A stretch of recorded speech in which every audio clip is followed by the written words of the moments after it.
Shall we do Bloomberg today? Whatever you want. Let's go and do Bloomberg today. Oh, you want to do Bloomberg today? Yeah. Oh. I wish I knew that 10 minutes ago. Yeah, we go We there. were just up there. What did you guys do there? We usually meet there before class. That's the graduate. Why don't we do Bloomberg next week? Next week, and I'll bring you along HDMI cables so you can go out, so we can go from the terminals to the big TV. That way, everybody's not cramped on that one side.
You ever play with Mathematica?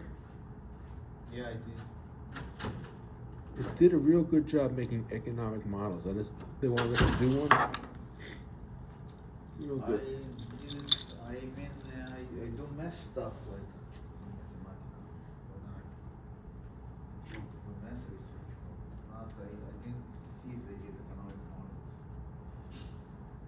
The parallel computing is so fast in that compared to the single channel stuff. The guy's a genius.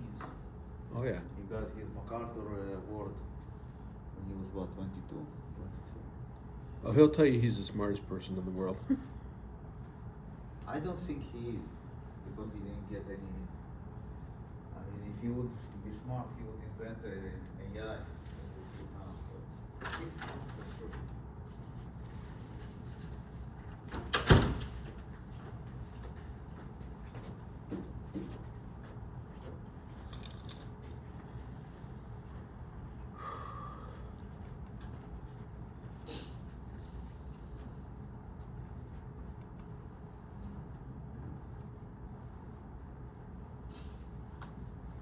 But Mathematica's been around forever. I was using that in the mid-90s.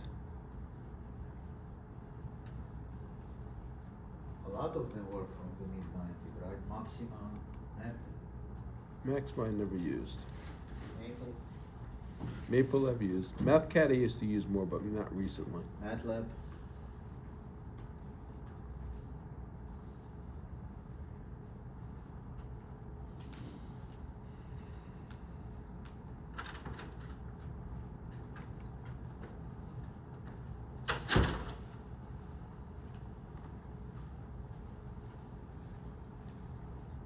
We had a biomedical engineering professor who loved Simulink.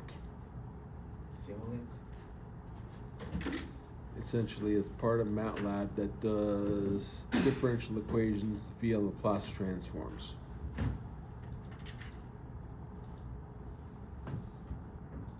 I never ran into John Enderle when he was running the biomedical engineering program up there. Who? John Enderle? Shannon. He's our age, but when I was up there 20 years ago, he was running the biomedical engineering program. Is he retired now? He's emeritus at least. Well, I haven't been on the main campus in decades. I left there in 2009. Yeah, a long time ago. Like almost 20 years. Why is the perpetual graduate assistant up there? But in 2009, they got a new dean who said you can't be on a GA ship and do staff work. Because I was working as a staff job in the School of Engineering office itself. He said all of you are getting paid by the school for a GA, you had to be doing research 40 hours a week, and this is, because theoretically when you're a GA, it says you gotta do 20 hours a week up there.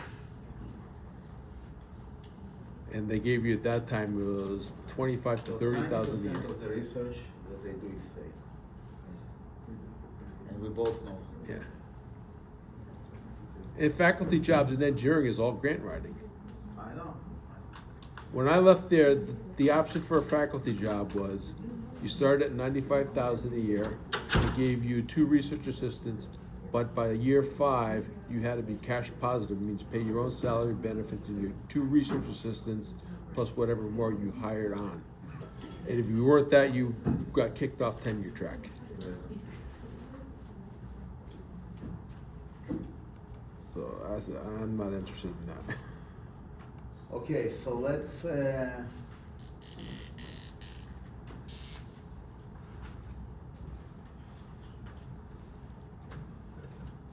so last time we discussed how many people here looked on the knowledge check? Should I give it another week? I'd say do it tonight. Tonight? How many people want me to do the knowledge check tonight? Okay, let's do the knowledge check tonight. Have you looked at that at all? Yeah, the knowledge check. Good. All right, let's see. There's like 8 problems. Knowledge check. So maybe I'll do a student preview.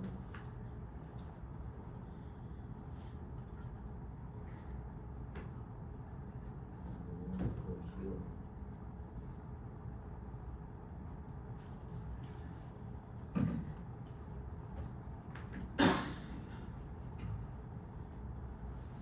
Okay, so what is the price of a receiver swaption with the following data? Option maturity 2 years, current forward year, 4-year swap rate is 4.5, strike is 4%,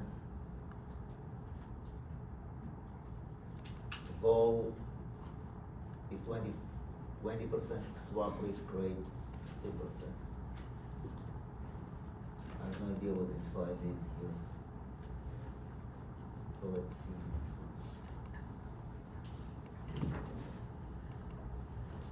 So we have what? We have a swaption.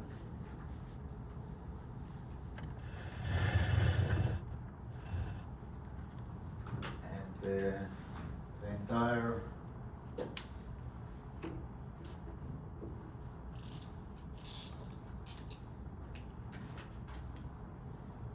the first 2 years, right, you have the option. And the next 4 years, you have the swap. And this is a receiver swap, right? It's a receiver. Okay. It's a receiver swap. And what else? Okay, so the forward rate today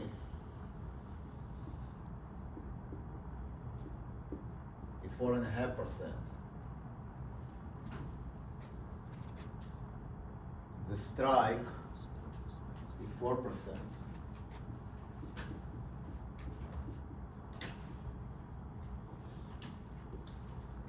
And what else? And the vol is 20%. And the time to maturity is 2 years. Did I forget something? The risk-free rate. Risk-free rate is 2%.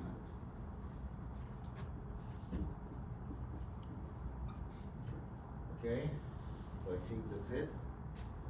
So we want to value the swap, right, on a 10 million principal. So first, so we calculate the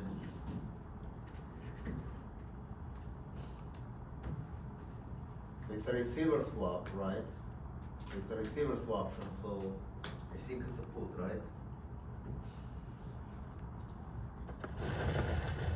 receiver's option.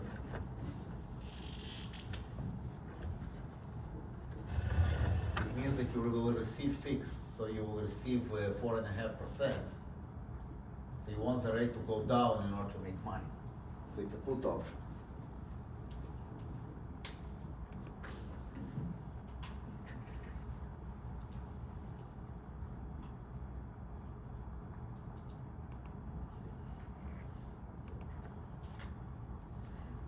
So we want T to be 2. We want vol to be 0.2. We want the swap, the F to be 0.04, 4.5, 4.5. And we want K to be 0.04. And we want the risk-free rate to be 0.02. So this say is going to be a put option. So we want first of all to find D1. So we are using the black model, so it's log of F divided by K plus sigma square vol R, R goes away, so vol square divided by 2 times T, and all this you divide by vol times square root of T.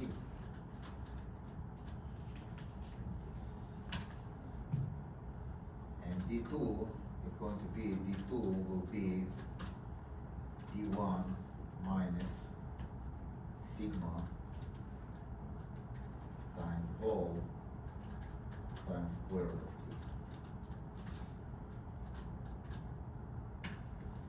So this takes care of D1 and D2.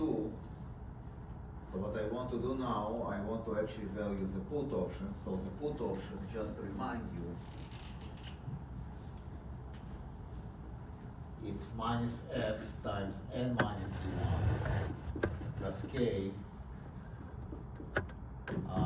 N minus D2. All this you want to discount by the risk-free rate.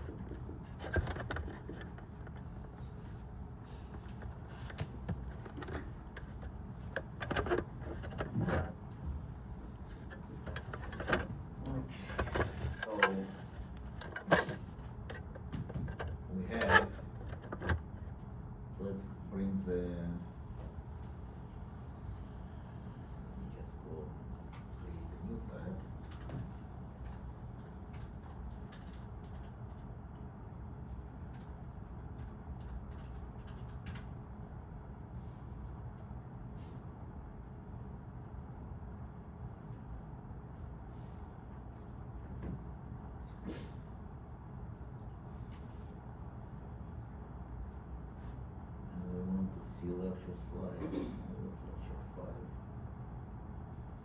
Top one.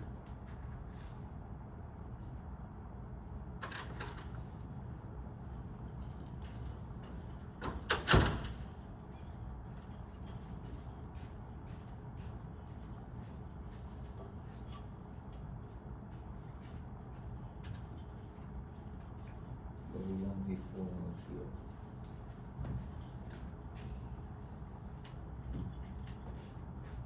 So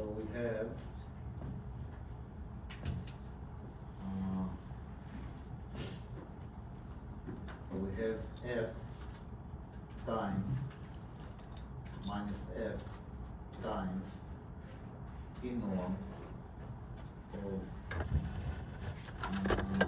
minus D2 plus K times T norm minus D1, and all this we want to discount by the risk-free rate.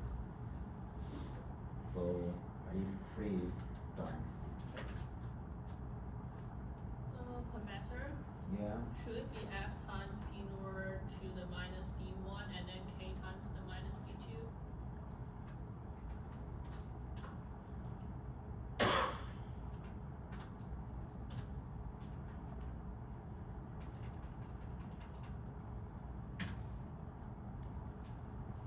Let's put it in the unadjusted swaption, unadjusted swaption.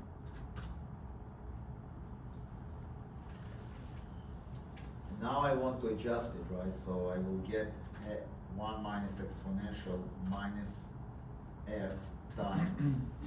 So now I need to define T1, so T1 is going to be 4. And I have 1 minus exponential minus f times T1. And all this is divided by f. And so I have this. So I'm going to take this guy. Sorry, so I have to take this guy.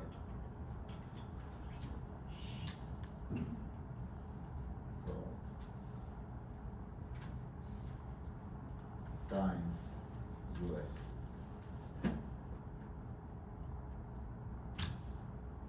Now I will take this and multiply by 10 million. 1, 2, 3. 1, 2,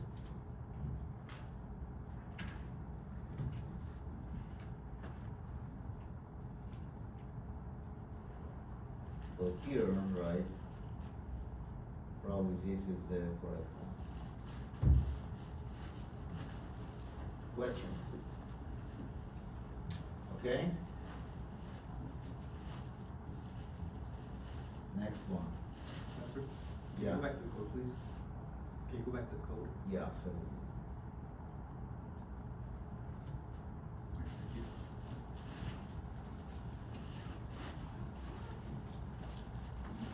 What is the price of a pair swaption with the following date? Option maturity 2 years. Current forward date is 4.5, vol is 20%, strike is 4, swap tenure is 4 years, risk-free rate for 2%. So then, what you want to do here, you want to define D1 and D2, but now your formula is going to be F times P norm D1 minus K times P norm D2, and you want to multiply this by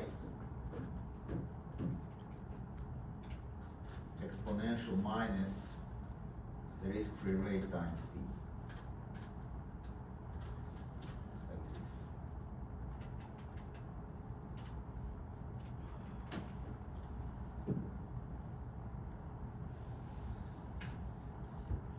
And now you want to multiply by the adjustment, which is this. It's the same adjustment, right? So we just multiply.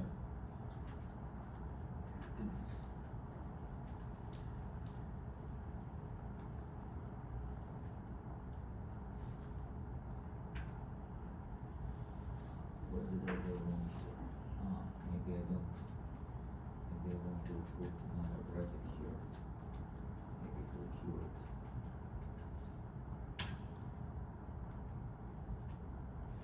I don't like this answer at all. So I have this.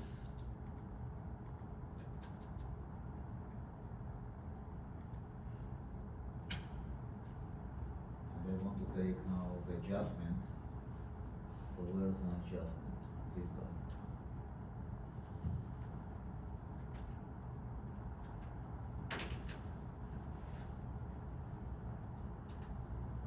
Multiply by this.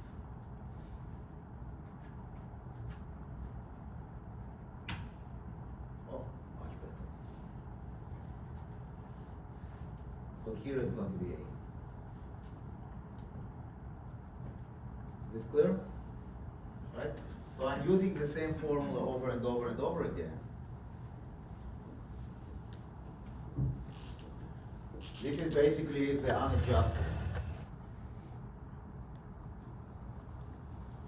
But because I value the option here, it actually starts and then you have a forward rate. So you have to actually take this guy and pull it back. That's why you want to multiply by this.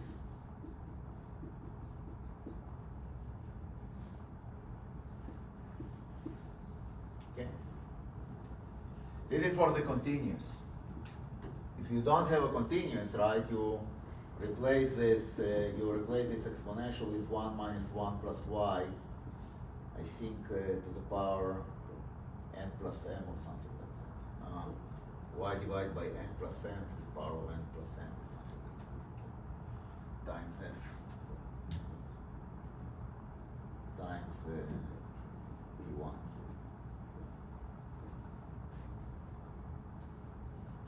Not this, but multiple. So I want to avoid this kind of cumbersome things. That's why I'm assuming that the swap is actually updated continuously to simplify the formula, to simplify the model. Okay? And the difference is not that big that I need to worry about that. Okay, so is this clear? Is this clear?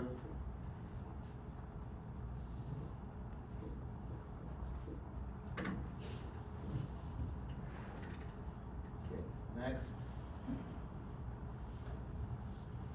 Receiver swaption is what? Is it a call option on a swaption rate, put option on a swaption rate, or none of the above? So is it a call or a put? Exactly. Good job. Right? Because if you have a receiver, so if you have a payer, so you pay fixed. How would you make money if it's going to go up? If the rate that you see in the market is higher than the rate that you pay out, because then you can actually enter into an offsetting trade, right? So if it's pay fixed and you are here, so you want to be a receiver. Here you want to be a receiver, right? So the rate here must be higher than the rate that you pay. Otherwise, the option will expire worthless, right? So a receiver swaption is like a put option on a swaption rate, and of course pair, a pair swaption is a call option on a swaption rate. So absolutely correct. Good job. And here, of course, pair swaption is what? None of the above, call option on a swaption rate, put option on a swaption rate. So if this was a put option on a swaption rate, so did I do it right? So yeah, if you are a receiver, right, you want to actually, if you are a receiver, so you want to pay less than what you receive. Yes, so it's a put option. Absolutely correct. Very good. So payer, right, is going to be a call option on a swaption rate. Good. 2. Now, what is the implied fixed of a 2-year of a swap which is paid annually for 2 years if the one rate is 3% and 2 rate is 4%? What is the implied fixed what is the implied fixed rate of a 2-year swap which is paid annually for 2 years if the 1-year rate is 3% and the 2-year rate is 4%, right? So you remember the formula for that.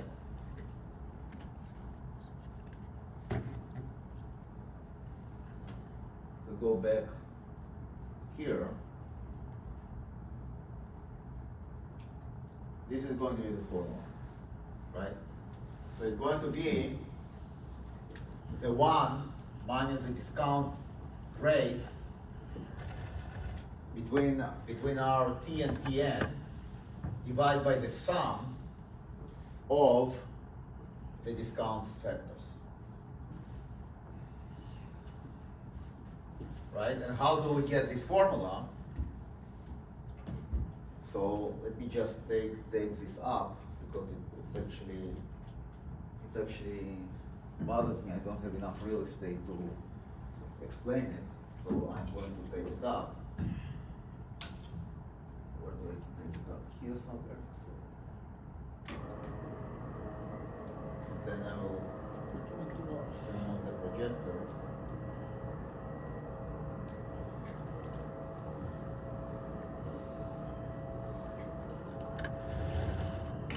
So remember, this is coming from the fact that if you have a swap rate, right, what is going to be the swap rate? So it has to be equal to the principal of 1,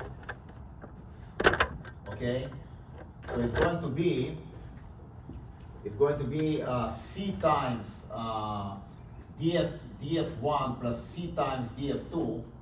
So these are the discount factors. So if this is your time horizon, you're paying your rate on a fixed calendar, okay?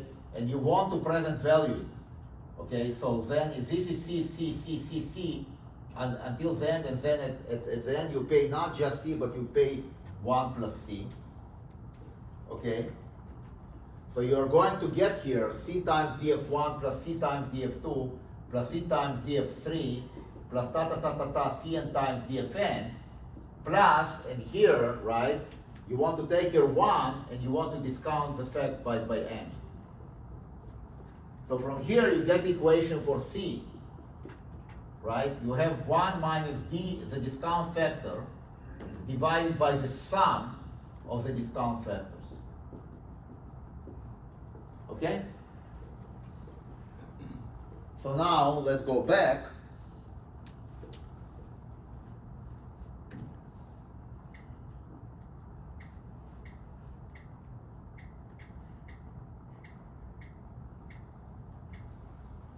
And here I want to bring this down.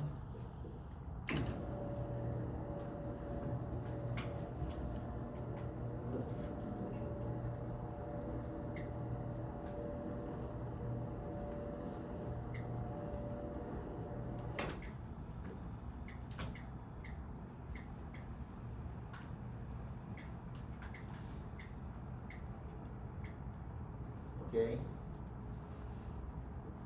So let's calculate it.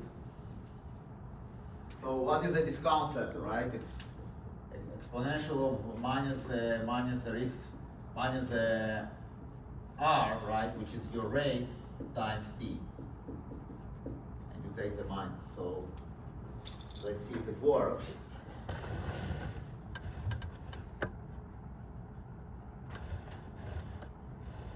So 2-year swap paid annually for 2 years is the 1-year rate is 3%, the 2-year rate is 4%.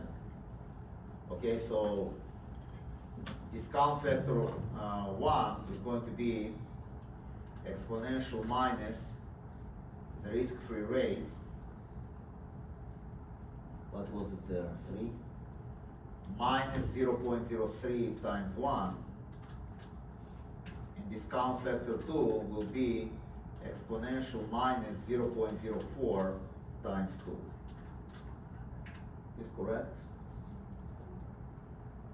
Yeah.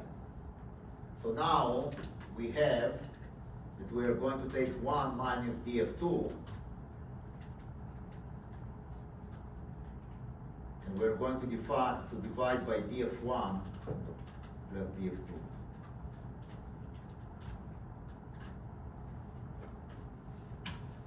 So it's 4.06.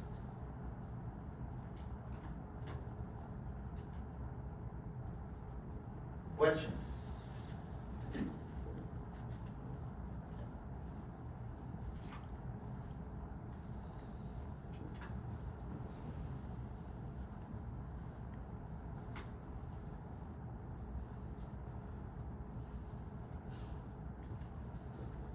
This clear?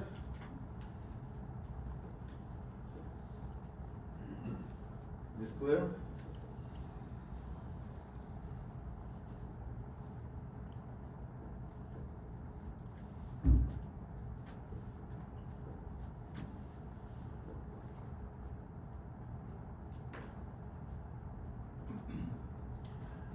Question 6.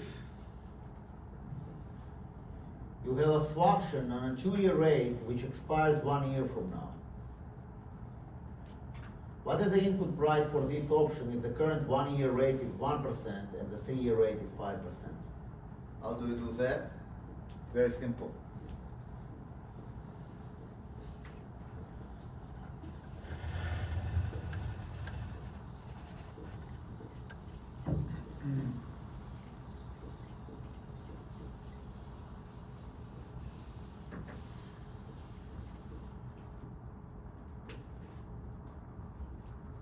This is 1 year, and this is 3 year. And your instrument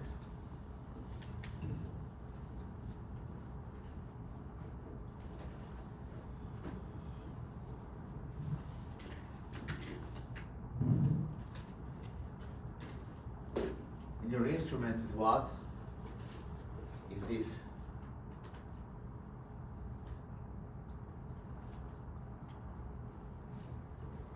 Okay?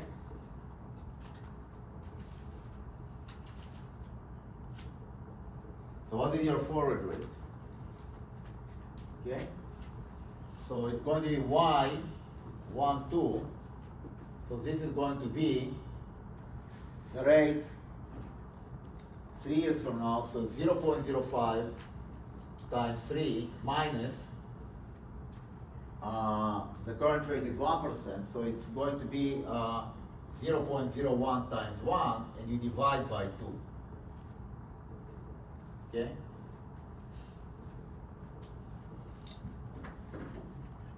So it's going to be 0.05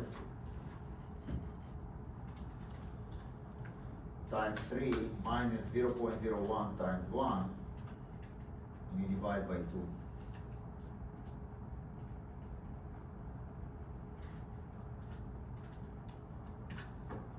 %.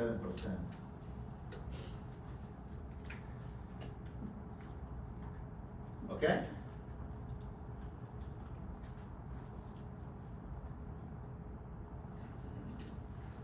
Questions? Is this clear?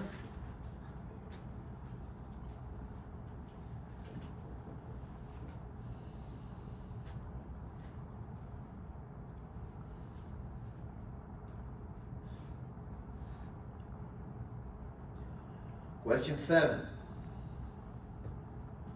What are the payments of the receiver for a swap of 2 years, such that the first year rate is 5% and the second 2-year fixed rate is 6%? Principal is 10 million. He finds the 1/1/4 rate, right? So we're talking here implied payments. So the swap is paid once a year.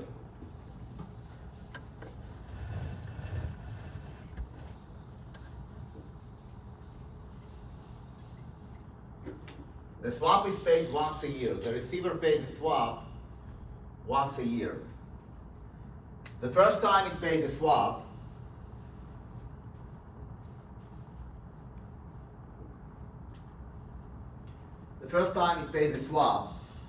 it pays here. The second time it pays the swap, it pays at the end. Okay. So there are 2 payments. So you kind of enter into the contract now, okay, and you want to see what will happen 1 year from now and 2 years from now. So you have 2 payments here, okay? Now the first payment is not a problem because I'm giving you, okay, that the first year rate is 5%. So here, okay, you see that it's 5%. So the first one is not a problem at all. What we want to see, what is the second one? Now, once again, right, I cannot emphasize it enough. It's not the real payments that will occur 1 year from now, because when actually you will have a payment 1 year from now, it will be somewhere here. We don't know what will be the real, the 1 year rate then, because if you are a receiver, you are going to pay the 1 year rate. In this case, right, you will receive the 2 year rate, but you are going to pay the 1 year rate. Okay? So you are going to get some coupon back, but okay, you want to actually see what will you pay out. So the first one is not a problem, right? It's going to be whatever the rate here. So it's 5%. So it means that here you are going to pay $500,000 because your principal is 10 million. Okay? The question is, what will you pay here? Now, you are standing now and you need to predict 2 payments 2 years from now. Okay? So you want to see what is going to be the implied rate at this point. The 1 year implied rate at this point. Because that's what will determine the payment here. Right? So you want to see the 1-1 rate. That's an important point.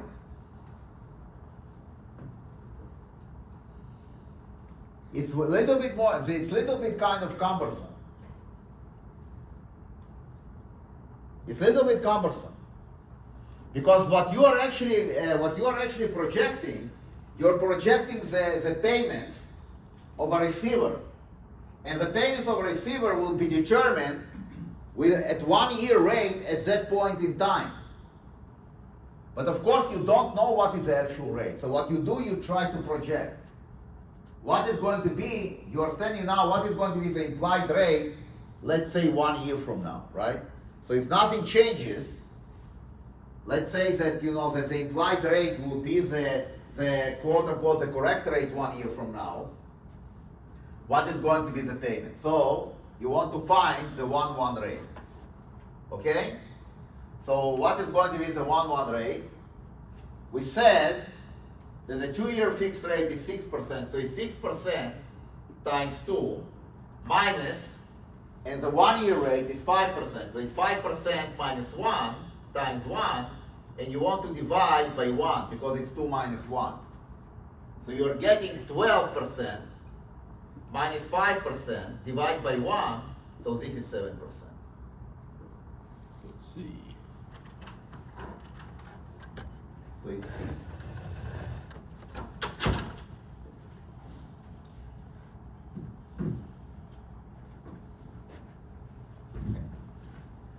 Questions?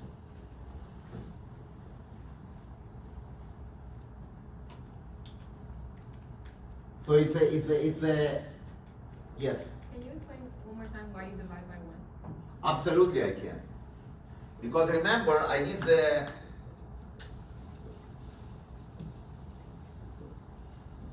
because we have let's look at the following picture. So you want, this is your T1. In this case it is going to be, let's say, 2 years. And the smaller interval is T2. And what you want to find the rate here, from here to here. So if let's say this is going to be 5 years, and this is going to be 3 years, you want to look on the forward, on the implied 2 year forward rate, right? Assuming that that the environment is not going to change, you freeze the rates, right? And you go like fast forward 3 years. If you freeze the rates, then what will be the 2 year rate here? Because it's 3 years and this is 5. Okay? So how do we find it? You look at zero coupon bonds. Okay? So what you are saying is that the discount factor of this guy times this guy must equal to the discount factor of the entire thing. Okay? Because when you are here and you're going to discount, so when you are discounting here, right, you can discount it at once, but you can actually do it in 2 pieces. You first discount here and then discount here. Okay? So it's going to be discount factor T2 equals to discount factor T1 times discount factor at T1, T2 minus T1. For example, if you have a 3 year and a 3 year or 5 year, then this equation is going to be the discount factor for a 5 year equal to the discount factor for a 3 year times the discount factor of 2 years, 3 years from now. Is this clear? Okay? Now, you need to solve for this guy, right? How do you solve for this guy? Well, you know that exponential of minus 5 times 5 equals to exponential of minus y3 times 3 times the exponential of the forward rate times 2. This is a discount for the entire thing. This guy is a discount from here to here. And this funny creature is a discount from here to here. Okay? So you need to solve for this. Okay? So you have minus 5y5 equals to minus 3y3 minus 2y32. Okay? And here you can see, okay, you can cancel those minuses, and you get that 5 minus 3y3 divided by 2 equals to y32. Okay? Now let's do this thing for 1, 1. Right? So it's the same. So this is going to be your 2-year horizon. And then here you have 1-year horizon, and from here to here you have another 1-year horizon. So now how the equation is going to look like for this diagram? Okay? It's going to be the discount factor for 2 equals to discount factor 1. So this times this discount factor. What is this discount factor? This discount factor is exactly 1, 1. Now you want to solve for this, right? So once again you do the exponentials. So you have exponential minus y2 times 2 equals to exponential minus y1 times 1 times exponential minus y11 times 1. What is this y11? It's a 1-year forward rate 1 year from now. Okay, that's what this funny thing is. Okay, and this will dictate the swap payment here. Is this clear? Good job. So now I'm solving it for it, right? So once again, I'm canceling the exponential. So I have minus 2y2 equals minus 1 times 1 minus y11 times 1. So here it is easy. It is 2y2 equals y1 plus y11. And from here you get that y11 equals to 2y2 minus y11. Okay? Minus y1. If you do it in general, let's do it in general.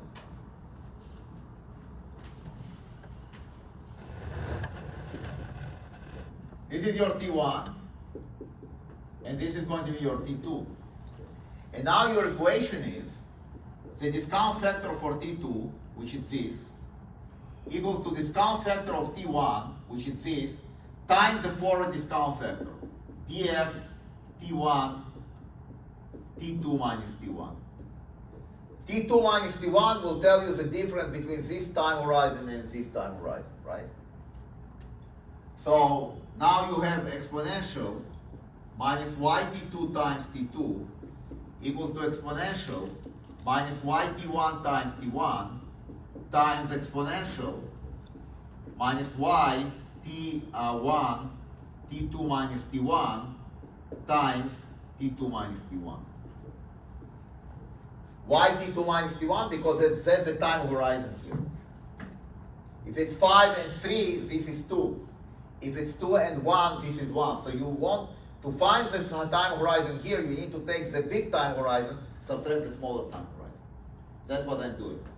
Okay? Now I'm solving for this, and it's going to be yt2 times t2 minus yt1 times t1 divided by t1 minus t2.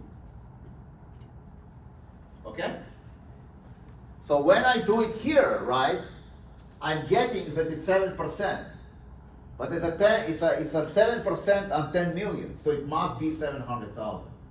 So if you are a receiver, right, and you're entering into this kind of swap with this kind of rates, so the first time, right, the 2-year is 1%, the 2-year is 5%. It's a very steep curve, right? It's actually, we don't see this kind in the market.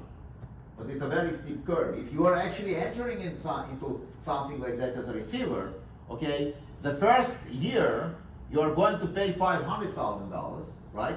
And the second year you are going to pay $700,000. Okay?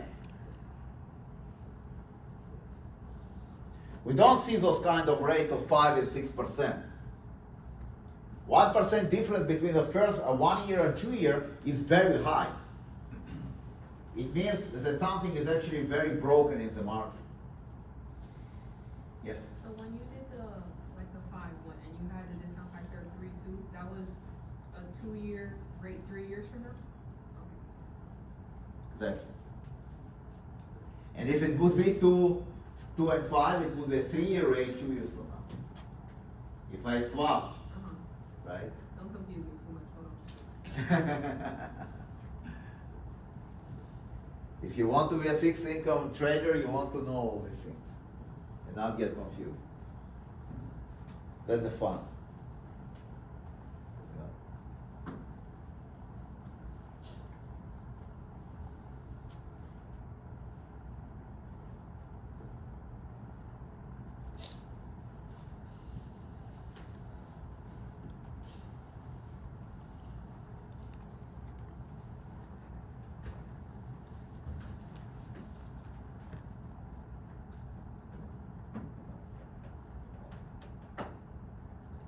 Only 7? Didn't I have another one? It was 8. There was 8.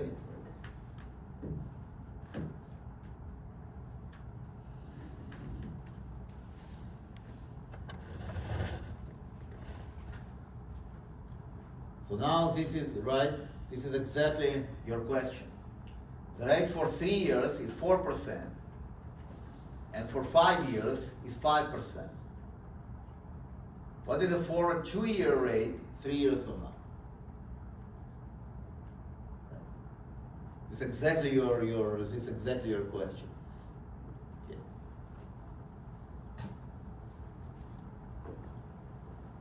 So the rule is very simple.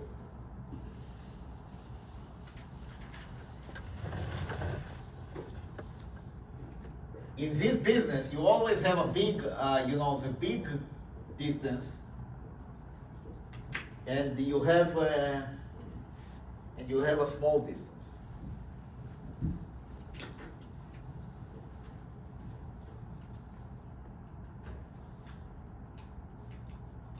Okay? So the forward rate will always be this portion. This is going to be your forward rate.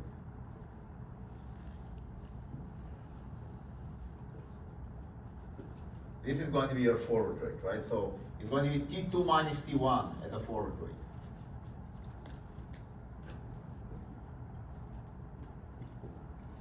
And T1, right, will be your smaller time horizon. So in this case, T2 is 5, T1 is 3. So 5 minus 3 is 2. So it's a 2-year forward rate.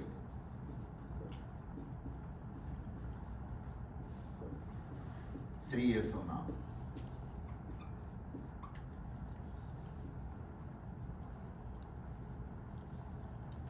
Okay.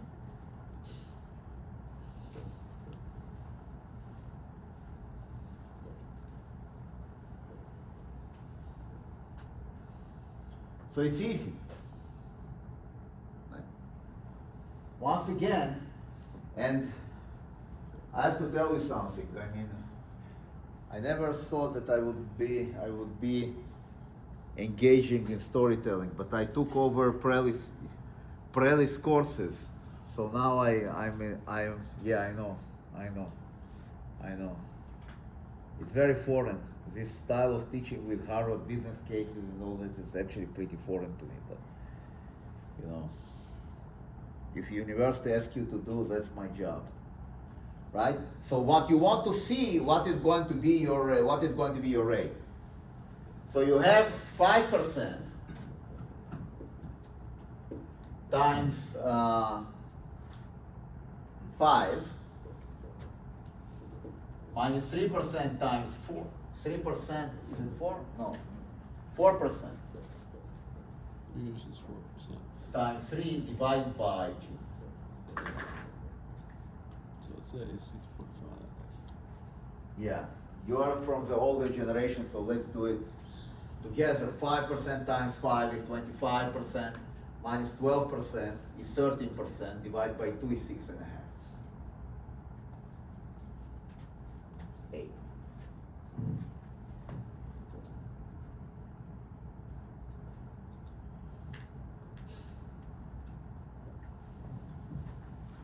Okay? Let's see if I'm correct.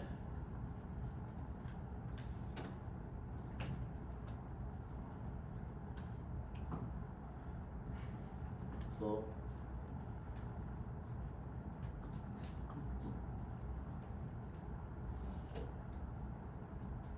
all right, question scores. Let's see. Oh, I don't have question scores. Where's my submission view? Where's my assessment results? Is this how you guys see? So where's your assessment? You can scroll to the right. You have to slide the window over. Yeah. Oh, I see this. 17 out of 17, Lady Boss. Good job. Okay, I'm not sure why it's 17. Because you said 110 score and then other is it? Really? First one is 10, the rest is 1. Huh? First one is 10 point, the other is 1 point. Oh, really? Yeah. Good to know. I have no idea why I did it, but okay. Any questions? Any questions? Is this clear? No? Do you have any? I can do it again. I mean, if you. No, no, I'm good. Yes. Just go back, I just need to see the answers from, question 1 and question 5. How do I do that? Or I should do it again? Ah, Can you show the code quickly? as a code? Yes, of course I can. Here's the code.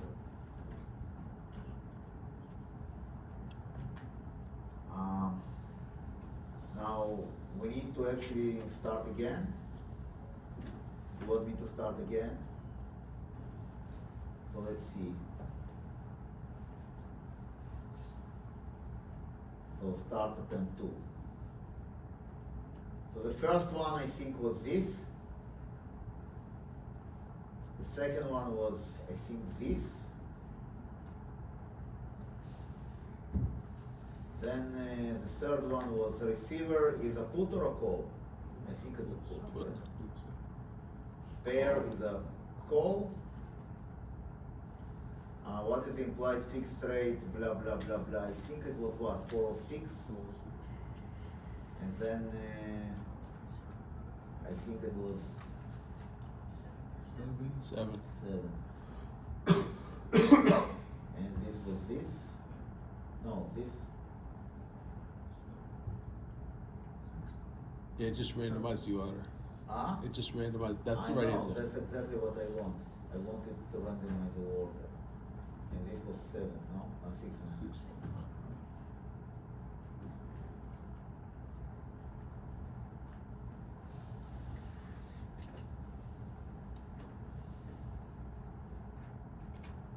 Can I submit it? Let's see if this is true.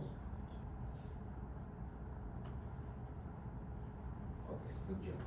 Okay? So this, this is what we are going to, this is what is going to be the test.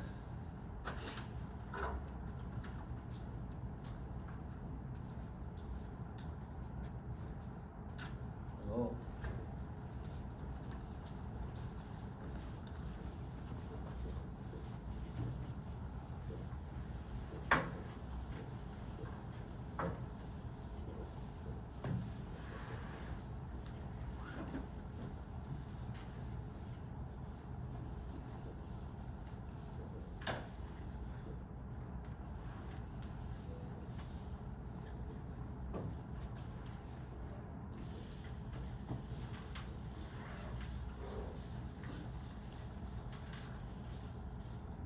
So what we are going to do now, we're going to discuss. Yeah, so just remember, right, that we have also the, we discussed also the ratings of industries.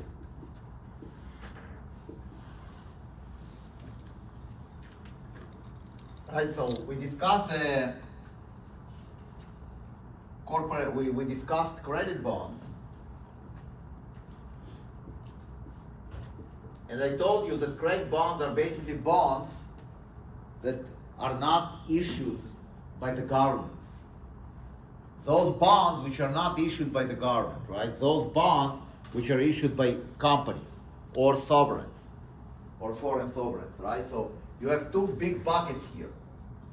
The first bucket is a corporate bucket.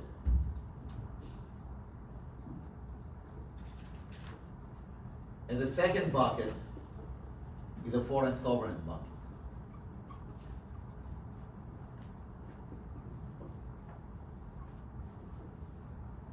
Okay? You have two big buckets. And under the corporate, you have three big things. It's going to be the industrial, it's going to be the financial, and the third one is going to be the utility. Okay? So this is like one cut, right? One cross section. The other cross section, we said, are the ratings.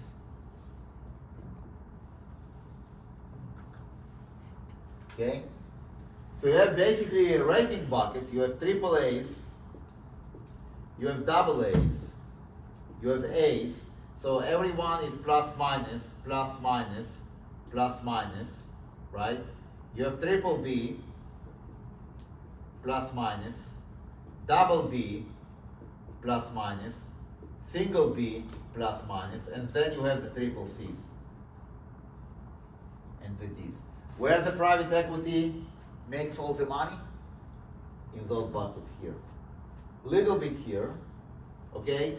Those are basically the realm of institutional investors. So until triple B is investment grade, right?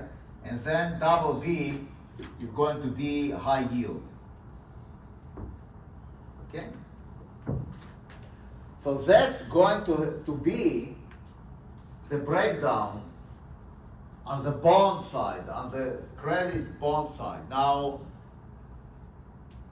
if you think that, now logistically, to trade bonds is a freaking nightmare. Because you need to pick up the phones, right? And you need to actually, talk with other people on the other side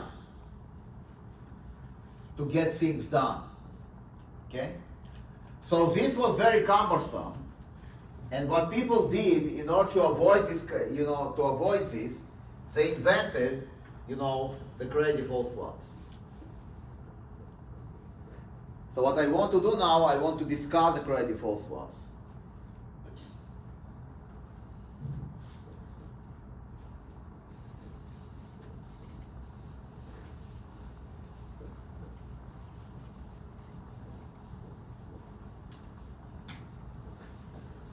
Have you guys also covered performance attribution in some other courses? Performance attribution? No. No? Okay, we'll cover also performance attribution.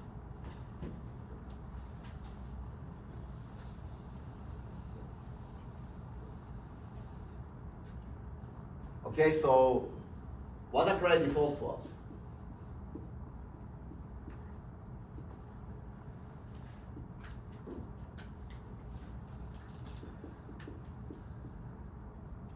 And you will also cover this with Jose Martinez in the fall semester.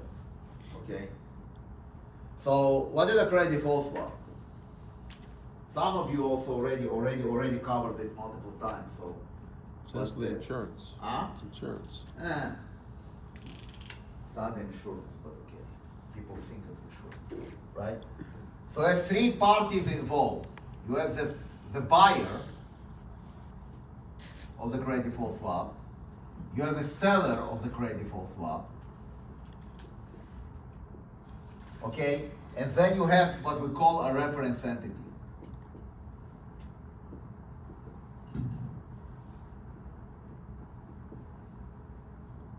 Okay? So you're buying, so the buyer, right, when he buys the insurance, buys the credit default swap, he's going to pay a fixed coupon to the seller.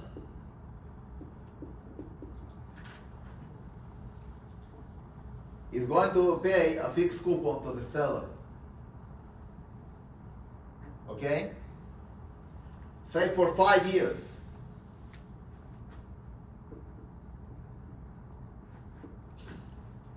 And on the other side of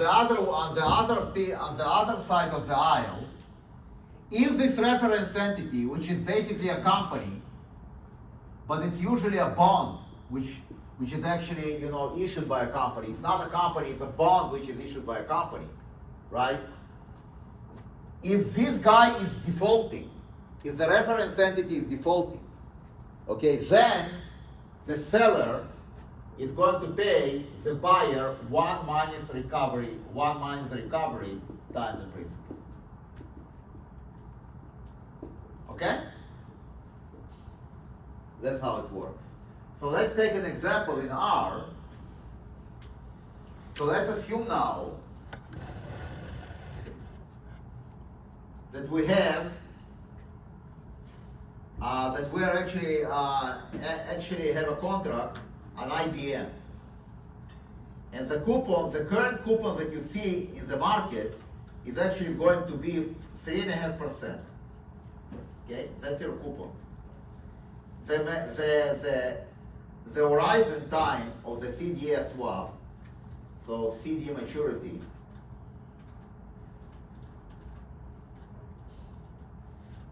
is going to be, say, 5 years. The principal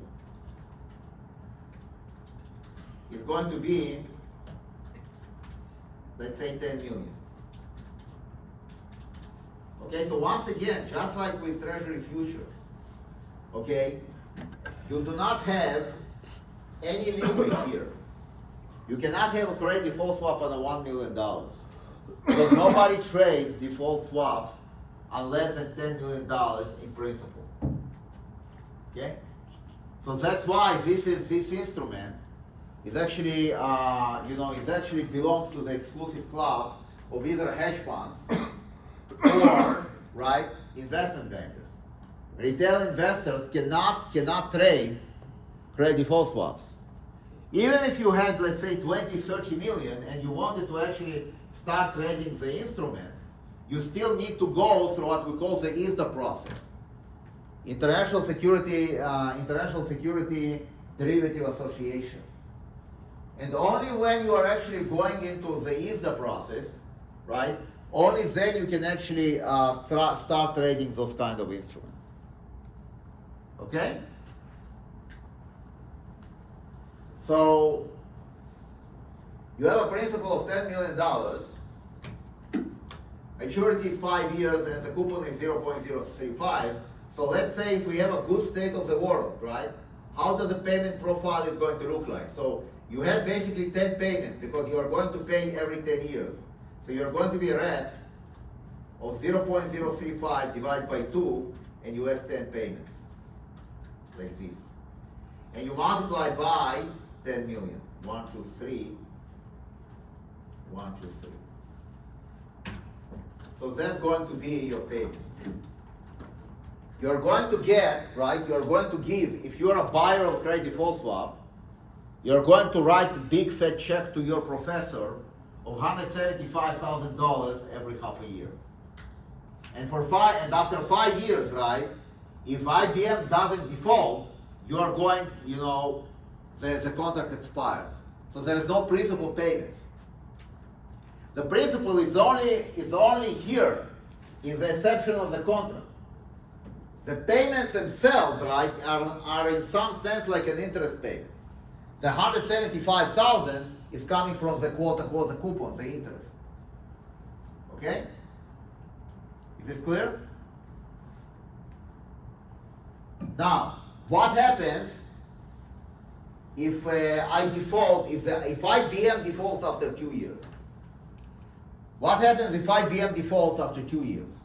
So if IBM defaults after 2 years, okay, then how much the seller is going to give the buyer? He's going to give him 1 minus the recovery rate. So recovery rate is fixed. For investment grade bonds, it's 40%. For high yield, it's 30%. It's fixed across all the bonds. Okay? So you have 1 minus 0.4 times 10 million. So you will get, as a buyer, $6 million. Okay?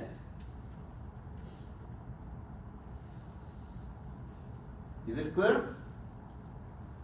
So on the face of it, it's actually kind of not a great deal. Because on the one hand, right, you are kind of expected to get $175,000 in 10 equal payments, and you pray to God, right, that the company will default on the face of it to make money. You'll make a lot of money if the company defaults. You'll make $6 million on a $10 million principal, right? You will make a lot of money, but you need to actually wait for 5 years until IBM defaults. Okay? So if this would be the case, nobody would actually trade this instrument. So how do you make money on this instrument? How do you make money on this instrument?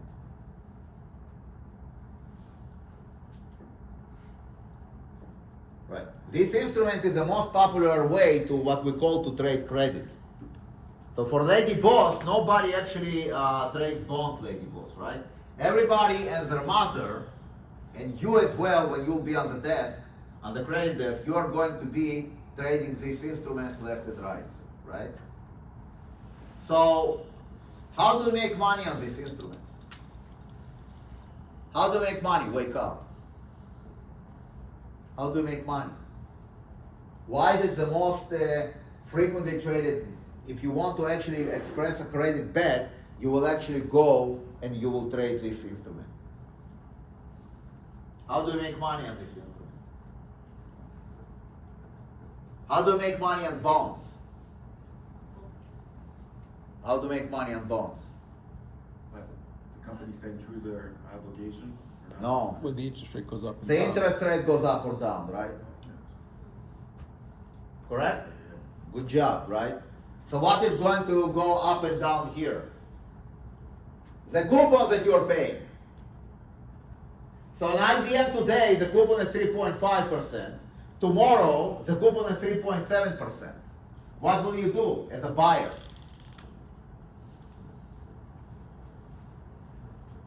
So you are actually entering into this trade, right, with 3.5% coupon. But the coupon is actually moving all the time. It is just like interest rate. It's a credit rate of the credit default swap. The rate of credit default swap will never stay the same. It's like a stock, right? It's always going to move up and down, just like with swap rates. How do you make money on swap rates? If you're a payer, you want if you're a payer, you want this guy to go down. So, sorry, if you're a payer, you want this guy to go up. And if you're a receiver, you want the rate to go down, the swap rate to go down. Okay? So how do you make money on this instrument? The same story. It's always the same story. It's all about the coupon. So in this case, let's assume that you're a buyer. Today, right, the coupon is 3.5. Tomorrow, the coupon is going to be 4%. How do you make money? And this is for Lady Boss. This is special for Lady Boss.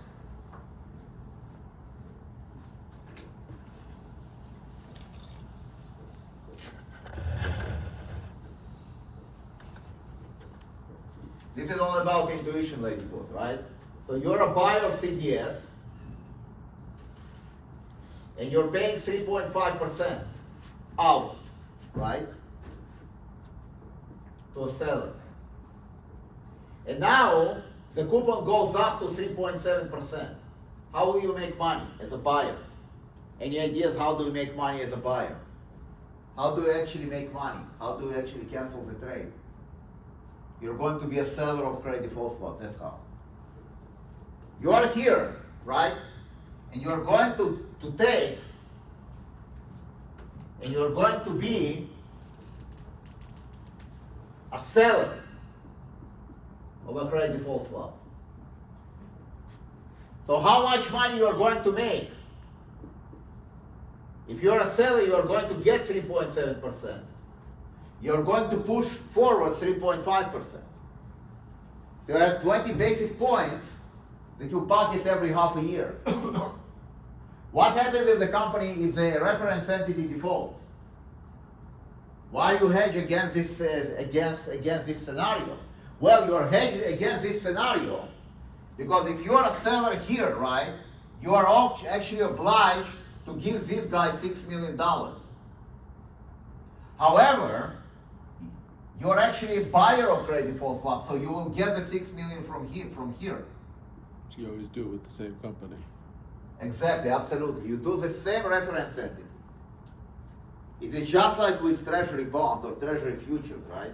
When you're actually entering in a treasury, if you have a future, how to make money on a future? You're entering in an offsetting trade.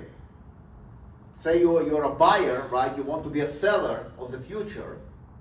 Okay, it will be the same contract and the same maturity.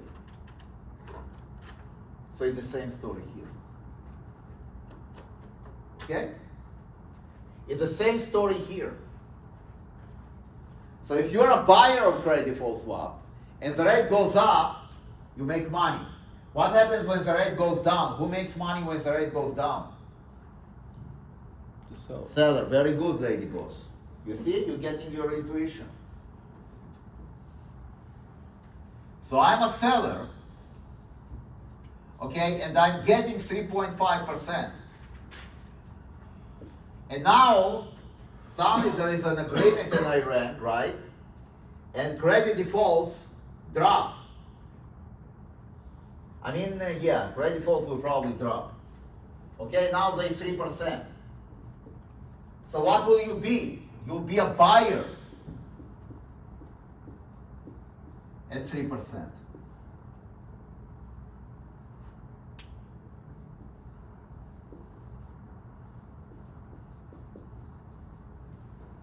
You'll be a buyer at 3%.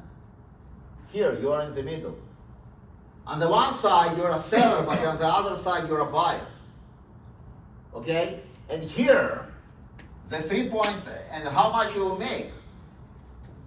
The seller is going to pay you 3.5. You're going to subtract 3%. So you're going to make 50 basis points, give or take. On $10 million, you're going to make $5,000 every half a year.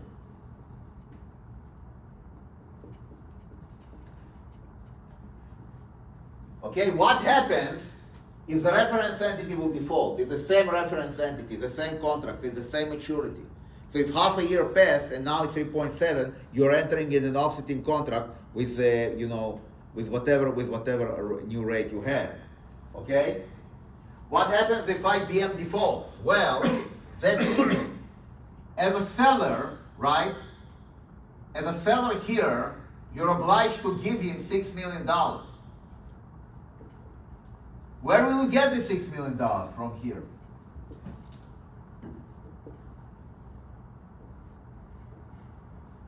You're done.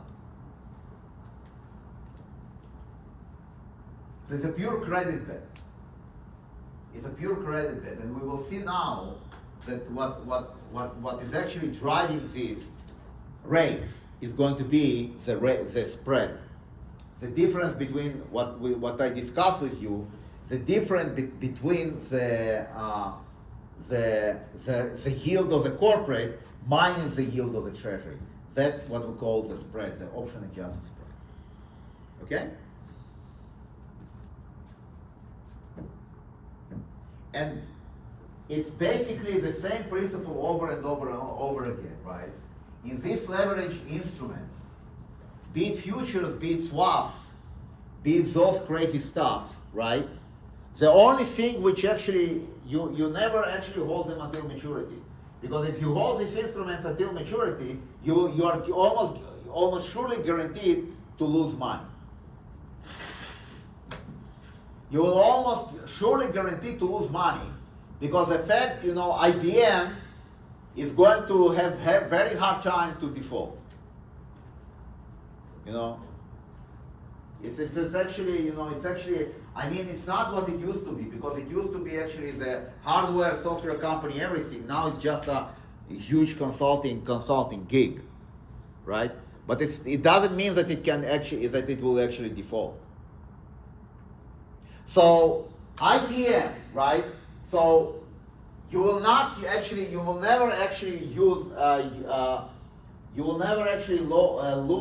hold this instrument until maturity, because you are going to pay this coupon for 10 years, for 5 years on IBM. Be assured that you are going to lose money. You have to be fast and furious, right? You are now going into this trade, right? You are 3%, and it goes, and you are a seller, and it goes to 3.5. You execute immediately. You're just entering in an offsetting trade. That's how it works. Okay. Questions? Is this clear?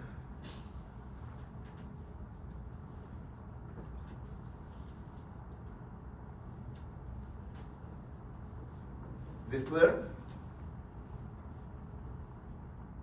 Now, you go as far as to lock in the payment dates on the same days? It's automatic. It's automatic. Because when you have a contract, right, the payments will be locked on the same dates.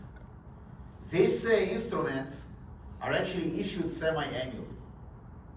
So, and they are actually issued on a fixed rate. So they are issued on the 20th of September and 20th of March. And if you have quarterly issuance, the 20th of June and 20th of December. Okay? So when you have this credit default swap, you have no choice. If you are actually getting rid of it, right? The payment dates are actually fixed at the moment of inception. That's how it works, right? So what will actually happen is that you will actually collect this premium until maturity. You will enter into this offsetting trade until maturity. Okay. We will discuss what happened during the crisis, where you actually went, there was this cascading effect. That's why the government interfered, because otherwise it would be very, very sad. Okay? Questions on that? Yeah, then Professor, you mentioned about the spread regarding the movements and the treasury rates. Which benchmark are you going to compare? Okay, so let me explain how you value those instruments, right? So what you do in order to value those instruments is basically the concept of replicating portfolios. So I claim that if you are a seller of credit default swap, okay, it's loosely actually, you can actually replicate the credit default swap as a seller of credit default swap by buying a corporate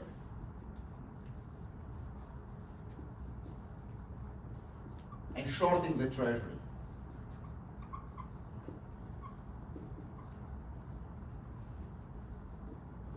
So to your question, okay, how should you think about credit default swap? What is your benchmark, right? This is how you do it. You basically, you short the treasury, so you borrow the treasury from the broker, right? You sell the treasury, and instead of holding the money in cash, you are going to buy the corresponding corporate, right? So why those two are equivalent? Okay? So what happens here if the company doesn't default? You bought the corporate and the treasury at par, right? So they have a yield corporate and yield treasury, right? What will you actually collect? You will collect the coupon on the yield corporate, right? Plus Y corporate. What will you pay out? You short the treasury, so you pay out the treasury. What happens at maturity? Things wash. Exactly, right. It's a brilliant, isn't it? This is brilliant piece of financial engineering. So we have, let's say, principal of 10 million, so we have plus 10 million, minus 10 million. We cancel each other. It's exactly like with swaps, right? Let's do this in R to show how it works. So let's assume that my yield corporate is going to be 5%.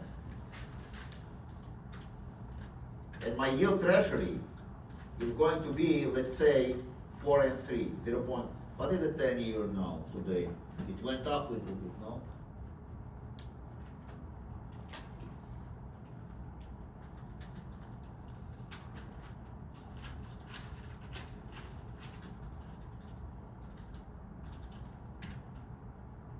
$4.33, okay? So I was almost correct. So it's for 10 years. So we buy the corporate, we sell the treasury, and at $10 million. So this is going to be face value. Okay? This corporate that we're going to buy is exactly coming from the reference entity. So if it's an IBM, we're going to buy an IBM bond. If it's going to be Bombardier, we're going to buy a Bombardier bond. If it's Eversource, we're going to buy Eversource bond, etc., etc., etc. So what is going to be the profile of my payments? The profile of my payments will be the following. So I'm going to get a rep 0.05 divided by 2. I want to do it 20 times because I have a 10-year bond, and I multiply by 10 million.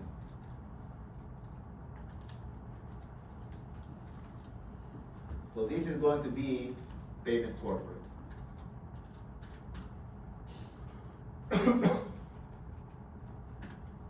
Payment treasury is going to be this, but we want to actually take it to 433. Like this. Okay? So now, what is PC minus PT?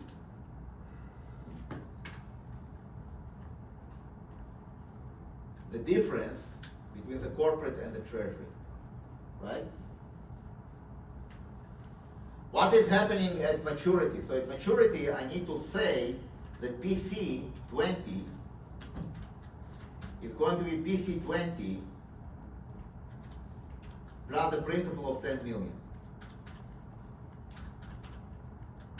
And PY 20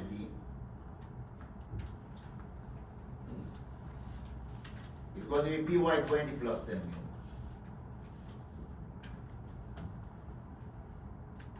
PT.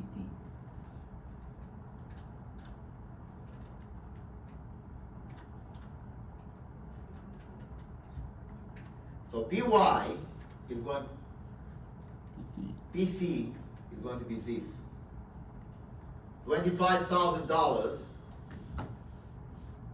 every half a year, because it's 50,000 on an annual basis, and at the end it's going to be 100 plus 25,000, and PT is going to be this. So when I'm actually subtracting PC minus PT you can see that at the end, right, the principles cancel.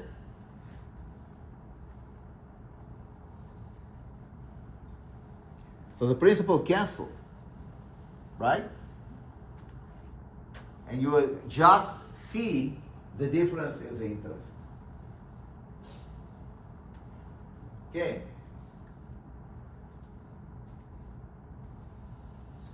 So that's a great way, right, to make money. What is the risk in this portfolio? Get the slight chance IBM goes bust. Exactly, right? What happens if this corporate defaults? The 10 million,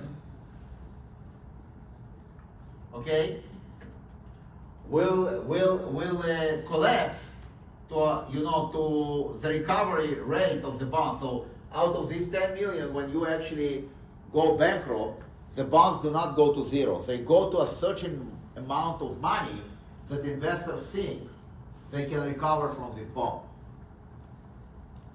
Okay? So in this case, it will go, let's say, to 4 million.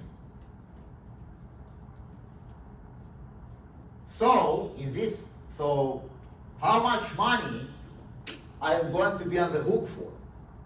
I'm going to be on the hook for $4 million minus 10 million. Why 10 million? Because I owe the treasury, I owe the principal on the treasury of $10 million. I'm going to actually be on the hook for 6 million.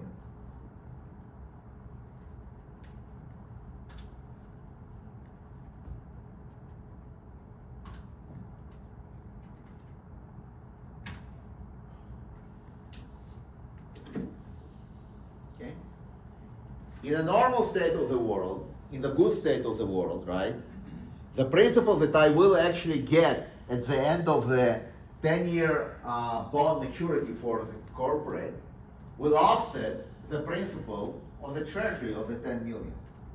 But in the best state of the world, when I'm actually going bankrupt, okay, the 10 million is going to collapse to 4 million, and the 4 million minus 2 million is going to be minus 6 million, which I will owe to the treasury. It's exactly the profile of a seller of a credit default swap. Because in a good state of the world, you collect the coupon. But in a bad state of the world, right, you're hooked to $6 million. Tough luck. And you can, yes? Unless you're an LLC. Huh? Unless you're an LLC. It doesn't matter if you're LLC, because if you bought a corporate, right? If you shorted a treasury, okay, even if you are an LLC, right? Be it a bank or whoever it is, of course it's not you. They will be on the hook for this $6 million. Okay? So whoever borrows the treasury, be it you or a company that you work for, okay, they will be on the hook between the difference of the recovery rate, okay, and the principal that you owe to the treasury. So that's why, right, we have this formula for the credit default swap, where 1 minus R times the principal. This is coming from this. This is coming from this replicating portfolio.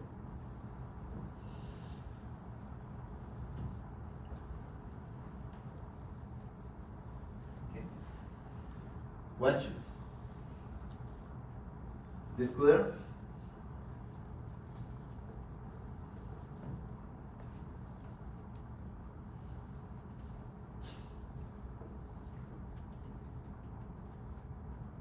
Is this clear?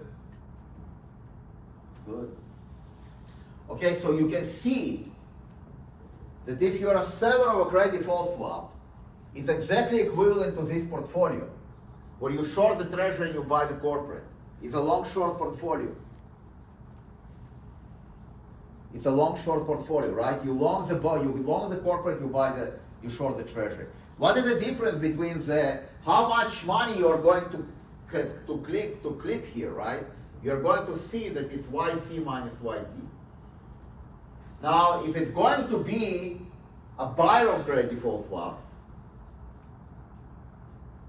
It's a mirror image, right? You short the corporate, and you long the treasury. And you don't want the company to default. All you want is that the yield, right? That the yield here will go up versus this. That's your benchmark. Your benchmark is the difference between the yield of the corporate and the yield of the treasury. They say something like option adjusted spread because a lot of corporates have embedded option into them. So it's not, it's not one-to-one, but that's the idea. That's the idea of a credit default swap.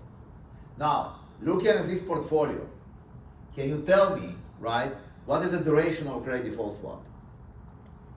Looking at this portfolio of buying corporate and shorting the treasury, what is going to be, okay? What is going to be here the duration of a credit default swap? Maybe I should include it in the test that you will wake up. It will make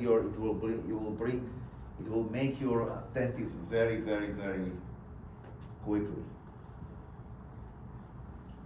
If you want, this will be part of the test. Okay, so wake up. Okay, this is not the storytelling class. Okay, yesterday I had 3 hours of storytelling.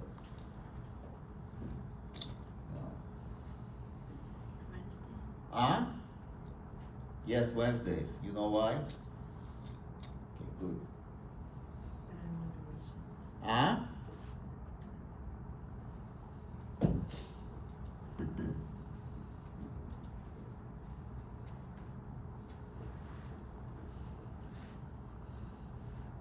So essentially, this is just gonna be just like the homework we did, where you're gonna take the time value average of all these payments. I know exactly, but the question here is,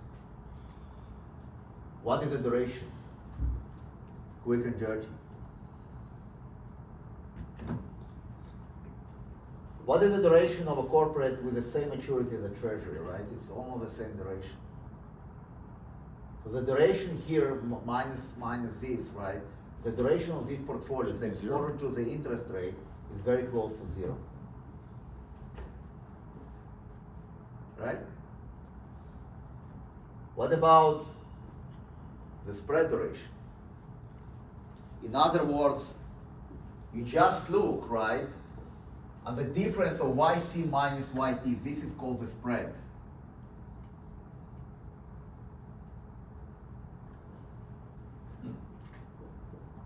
And you're looking at the movements of the spread. So in other words, you're looking at the movements of the differences between the yield of the corporate and the yield of the treasury. You're not looking, right, and by how much the yield of the corporate and the yield of the treasury move separately, but you take their differences and this is going to be your movement. You gotta guess it then. You can guess it, right? But you can clearly see that in this case, okay, buying the corporate and shorting the treasury will give you basically what we call spread duration. The sensitivity, right, to the movements of the corporate versus the treasury. That's called the spread duration. So this is basically a very fundamental way to think about fixed income instruments.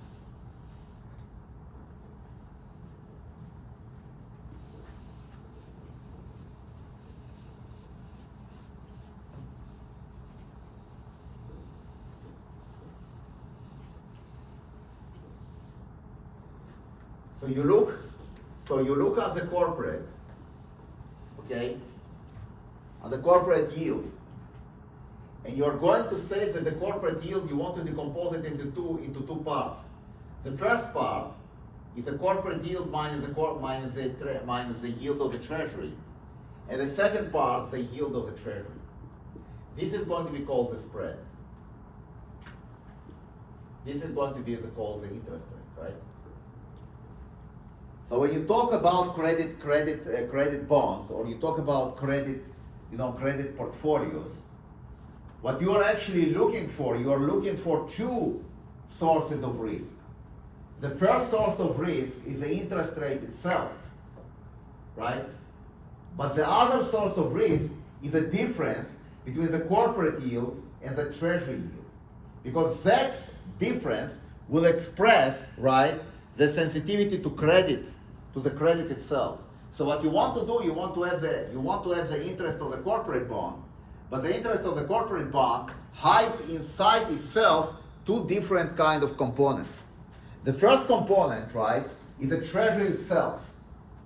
So if the government, treasury goes up, right, the credit rate will go up. But you can have also some sort of a bankruptcy risk, right? Inside the credit, you can have this kind of something which expresses the bankruptcy risk of these bonds. And what expresses the bankruptcy risk of these bonds is not the corporate yield itself, but this difference. That's what drives the corporate bankruptcy risk. Because Treasury can go to 10% and IBM will go to 12%, doesn't mean that IBM is not money good. But if Treasury goes to 10% and IBM goes to 100%, then we have a problem. Because it means that IBM is actually going to go bankrupt. So it's not just by how much the Treasury goes up or down, right? But it's a relative movement of the corporate bond versus the Treasury bond. That's what actually drives bankruptcy risk. That's what we actually want to express when we talk about option adjusted spread. Now, why is it interesting for bond guys? Why is it interesting for credit guys, right? Because what can you do? So one company, right, will not tell you about the health of the credit. But if you have 100 companies, do you think it's better? It will express, let's say you look at the yield of 100 companies, just like the S&P, 500 companies, right? 500 companies gives you a very good picture of how the economy behaves. Here is the same story. You take 100 companies,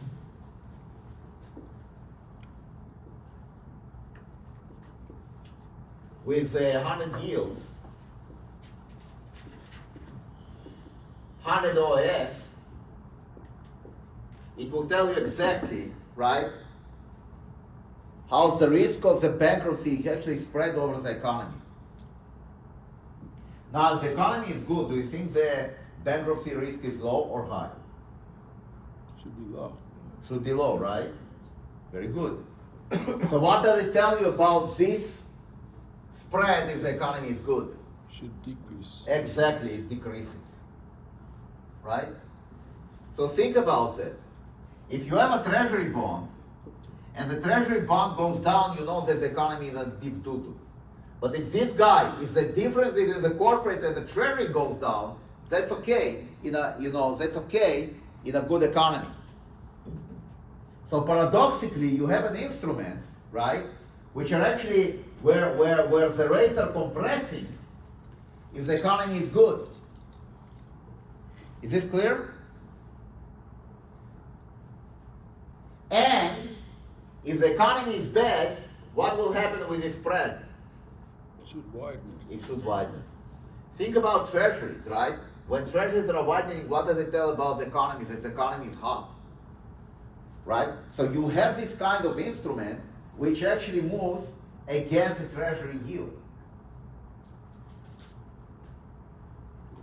Okay. Questions? Now, will they go as far as to make that into a curve and start taking derivatives? Absolutely, second derivatives and of I'm it? going to show this to you next week on Bloomberg. You are going to have credit curves, right? So if you are if you are in an investment bank, right, and you have a fixed, so you have FIC. What is FIC? Fixed income commodities currencies, right?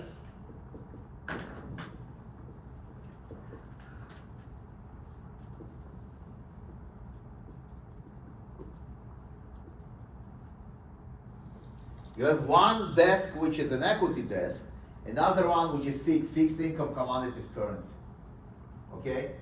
Inside fixed income, right? You have different desks. So you have a government desk, which actually deals with interest rate of government per se.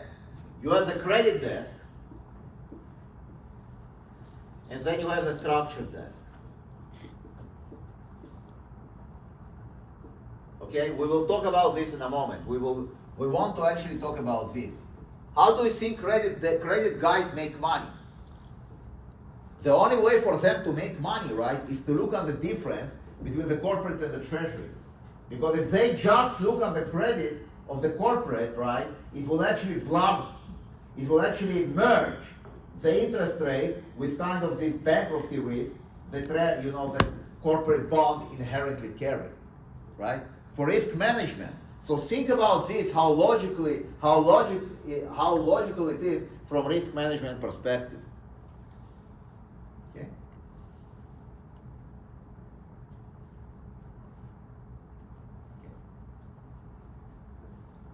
So when you look on this credit desk, okay, what kind of instruments they will trade? They will mainly trade, right, corporate bonds. But if they want to actually express views on the economy, they are going to trade credit default swaps. Because it's much more efficient and much faster to trade credit default swaps versus just corporate bonds. Now, credit default swaps, right? They will have a spread duration, but they will have very short duration. They will have exposure to the option adjusted spread, to the spread between credit and treasury, right? But they are going to have actually very small duration, because short corporate, long treasury, long corporate, short treasury kills the duration. But it actually exposes the risk between corporate and treasury. Okay? Questions? Questions?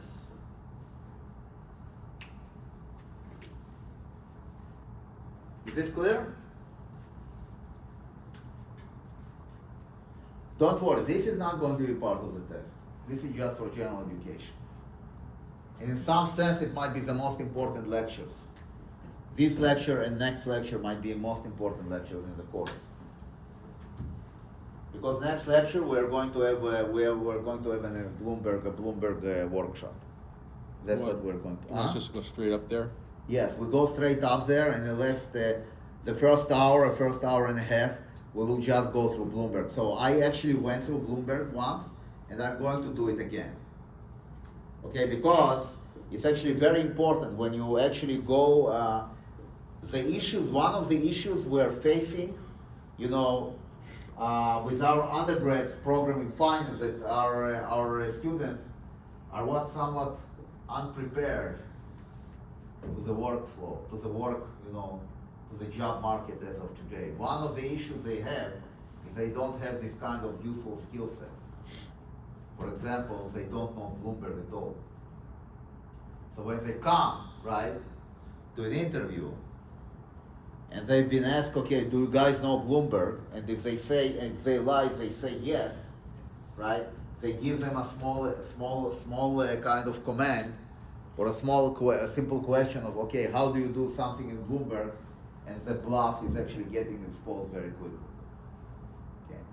How many of you undergrads in UConn actually went to the fourth floor and saw the Bloomberg terminal? Yes, well, except of you, right? There are a couple of others here which didn't even bother to go up for the fourth floor. I mean, I just gave up. I mean, I used to ask for Bloomberg certificates. I just gave up. It's useless. Because they don't go and do it on the terminals. They usually do it from home. So, for me, it's a useless exercise. When Bloomberg wasn't mobile, it was great.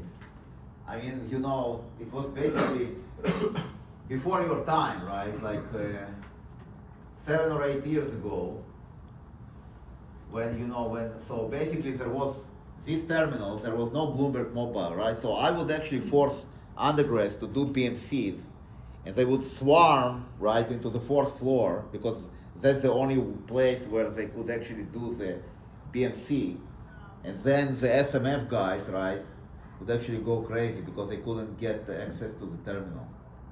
But now it's all gone because you have the mobile, so Okay, good. So that's why next time we're going to have a Bloomberg workshop, and I think they fixed the They Excel. claim they did. They say the permissions are exactly the same as they are at stores now. Oh, really? When I'll see it, I'll believe it. Okay. All right. So now,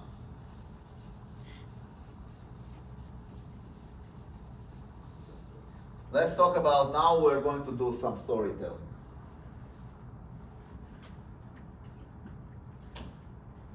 You want a break?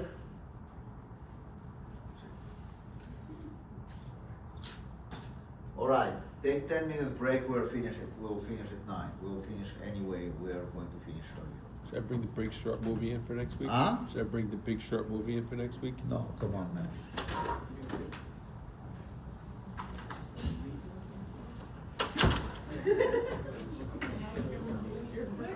I found a PDF of your book that's used. Do you want me to email you the PDF of that book that you Which read? one? The one you've been dragging around. Yes. Formula. Yeah. I'll do that. You picked up my curiosity. What is this? There's a certificate from UConn for the leadership. Leadership workshop. Yeah, I attended last year in February. And you attended this year as well. Yeah.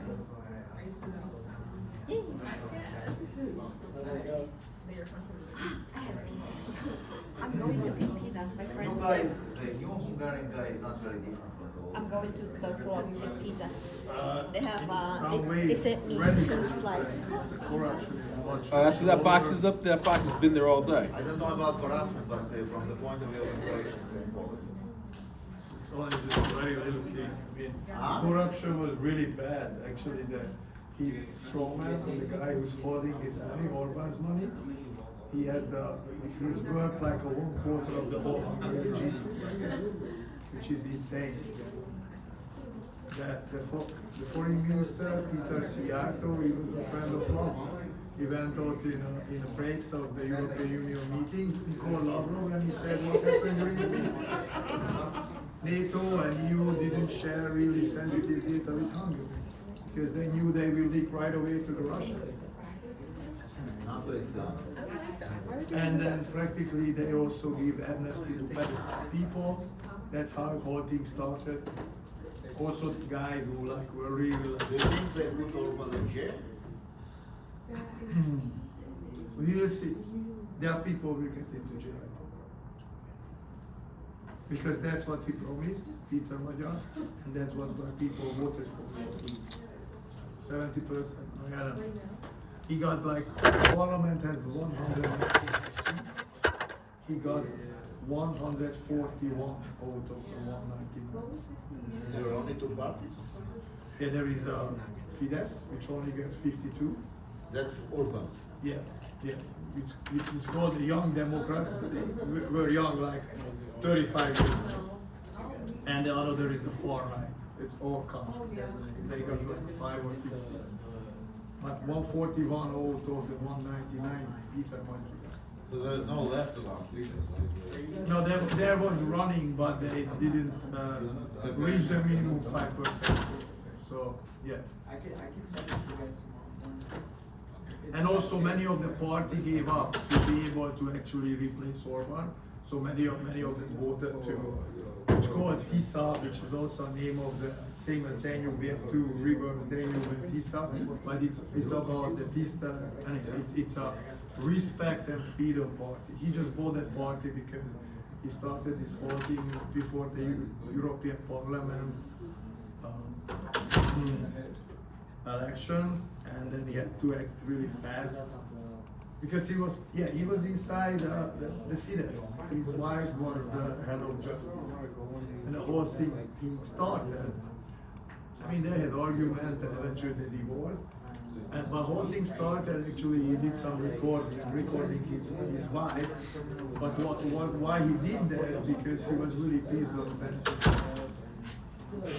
the system didn't respect those people. They used just the disposable people, and then so on that recording, his wife, who is the head of justice, complaining, or the head of the Supreme Court, follow the order of the propaganda minister Rogan to take over these names from the prosecution.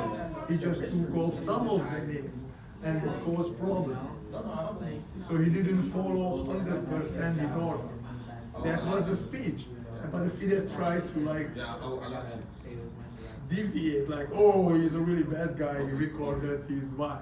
But what's the fucking main point? This is a whole system, judicial system is rigged. And also the guy who like was, what was his name? I forget. That guy was really sweet. It's the final is the 8th, right? Yes. It's online. No, it's going to be, but the online, like, you know, That's a Friday, right? is it Friday? I believe so. Yeah, May 8th is a Friday. Is May 8th? Let's see. I'm not sure. And then we start summer classes the 11th. It's on Friday. Huh? It's on Friday. It's on Friday?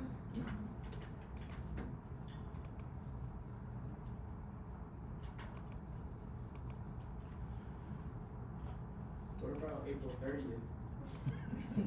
You guys rejected it. I wanted it, Last you class, rejected it. I wasn't here. Yeah, you weren't here, but others were, and they voted for the 8th. Yes, way. It's tragic.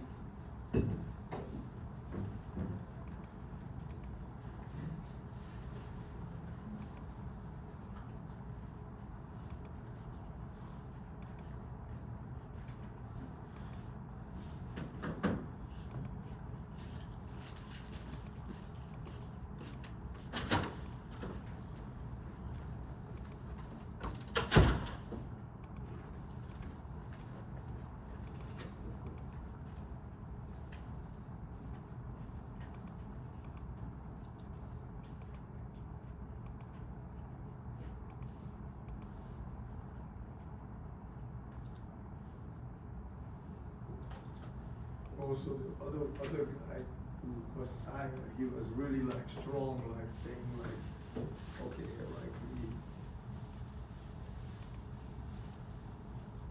no, so real our policy is really strict. There are no gay, we don't support gay marriage and such a things. And that guy during the COVID was caught in Brussels in a gay house party where there were drugs, and he's climbing down the chimney at that time when he couldn't go to anywhere. Like there was a time when you couldn't go to the street, so the police caught him. It's yeah, the whole part is it's a piece of shit. I cannot say it in a better person. In any angle, financially, morally, again, they gave They gave amnesty. They were really like slogan, like, oh, we really like fight against the pedophile people, and he gave amnesty many for the pedophile people. That's why actually Peter Magyar whole thing started, because his wife was eventually removed because he signed that amnesty order. Who signed? I don't know, head of the public, anyhow, but she was responsible, and Orban removed both of them. And a rumor is because the pedophile guy was a friend of Orban's brother. The whole system is deeply corrupt, and now it's collapsing. No, but Orban will not come back. They are actually in catch-22. Without Orban, practically the Fidesz will collapse. But with Orban, they cannot renew themselves. So they kind of paralyzed right now. We will see what's happening. But Peter Magyar is changing back the constitution because Orbán changed it. So previously it was maximum 2 terms, but he changed it. That's why it would be actually in a row. This was already his 4th term, and before that there was other terms, so other than 5th. So if he would won, that would be the 6th term. Barbara. And his daughter and the daughter's husband, they did beat the previous election also in 2022. Then they moved to Spain. Now this time they moved to New York just because they're afraid if they lose. And the head of the national bank, he stole like $2 billion, and he moved to Dubai. Not bad, not bad. Well, now he's being bombed in Dubai, so. It's Karma is a bitch. insane. And Orban is saying, oh, I have nothing to do with the national bank because it's an independent institute. What? That's,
It's like 8 weeks.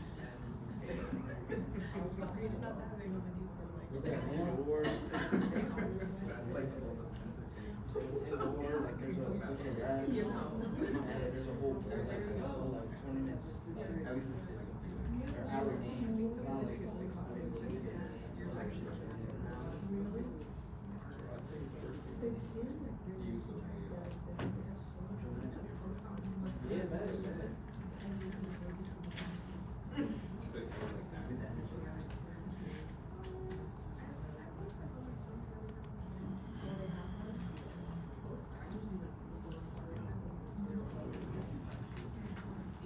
If you want, So you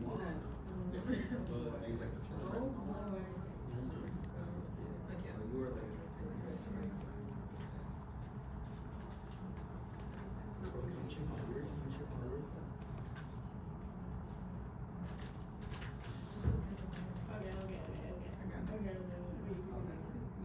Yo, I was thinking, like a weight match. I mean,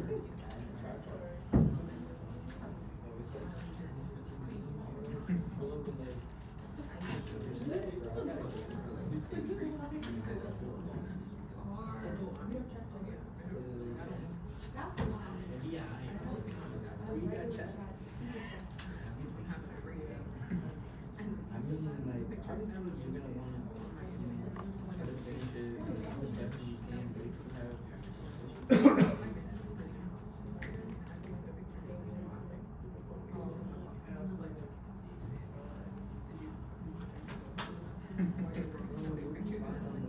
think about it, and it's, I mean, it's like right here, and if you did what, bro, you did extremely, bro, all you would need is like you need something to get ahead. With participation, you're gonna get 100. You're so cool. Yeah. Bro, the group projects are worth more than the book. Yeah,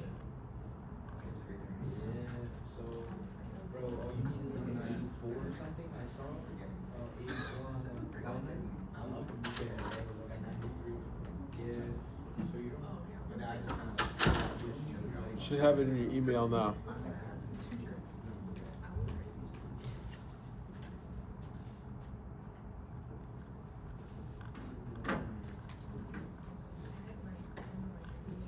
Okay, so let's talk about structured products.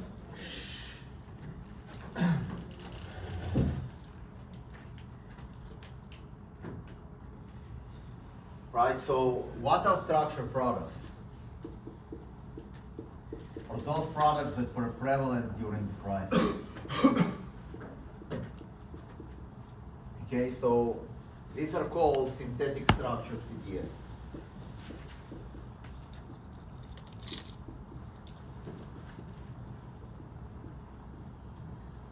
And how it works,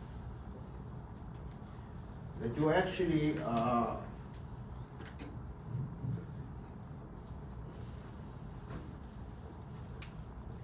so say you have 100 credit default swaps like this. Okay?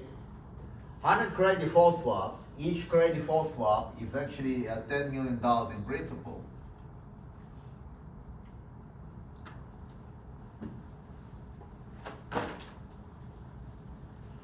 Times 100, it's $1 billion in principal.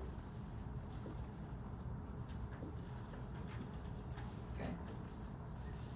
What you do with these structured products, you slice and dice the different components. So you basically sell. You sell credit. You sell protection.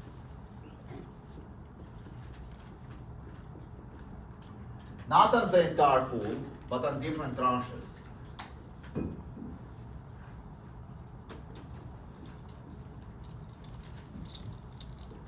Okay? So what do I mean by that? Well, so let's assume that you have a 0 to 10 tranche, and then you have the 10 to 15 tranche, 10% to 15%, and 0% to 10%. Okay? What do I mean that you guys sell protection on the 0 to 10% tranche? So out of $1 billion, 10% will be $1 billion. $1 million. When you sell protection on this tranche, it means that if companies start to default, okay, if companies start to default, so the first company defaults, let's assume that it has $10 million, right? Out of that 6 million, you pay. Okay? Then the second company defaults, you pay another 6 million. Until all the companies in the first $100 million principal will default. The moment the first $100 million companies default, so it's around between 10 to 17 companies, okay, you'll be out of the hook. So you are not selling protection on the entire tranche of $1 billion. You're selling protection only on slices of the capital structure. If I think about bonds. Think about if you have a company, right, in a corporate world, that you have a company, and inside this company you have basically different senior tranches. So, for example, equities, right, are in the bottom of the food chain. If the company defaults, what will the equities get? Wake up. They get 0, right? Now, between equities, you have bonds, but you can have different seniority for bonds. If the company defaults, right, the senior tranche will get the most of the money or whatever left from the company. The other tranches will actually get much less. Okay, so here is the same story. Instead of actually protecting the entire pool, what you want to do, you want to protect just parts of this pool. Instead of protecting, the entire $1 billion, you want to protect $100 million. I know that it's actually ungodly late hours to actually study this shit. I know that. Okay. But I ask you to do another little effort of at least 20 minutes until I'm going to explain this, and then I'll let you go home. Because I want to actually make sure that at the end of this risk management course, you will actually get some rudimentary understanding what happened during the 08 crisis. Okay? So, you're actually selling protection not on the entire thing, but on these tranches here. Now let me ask you a question. What is the most risky tranche here? What is the most risky tranche? The bottom one. The lowest one, right? So because it's so risky, it's called the equity tranche.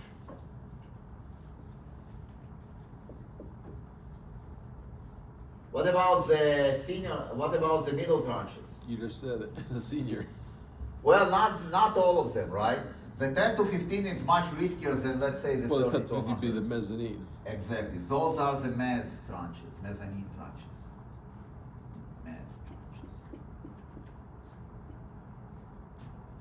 And then you have the big ones, right? That you have a 30 to 100. So why is it so safe, quote unquote? Is because here, right, you have a cushion of 30% of the pool must default before you start feeling the heat. So when you're actually selling protection for 30 to 100, right? For a 30 to 100%, from 30% to 100%, this is the senior tranche.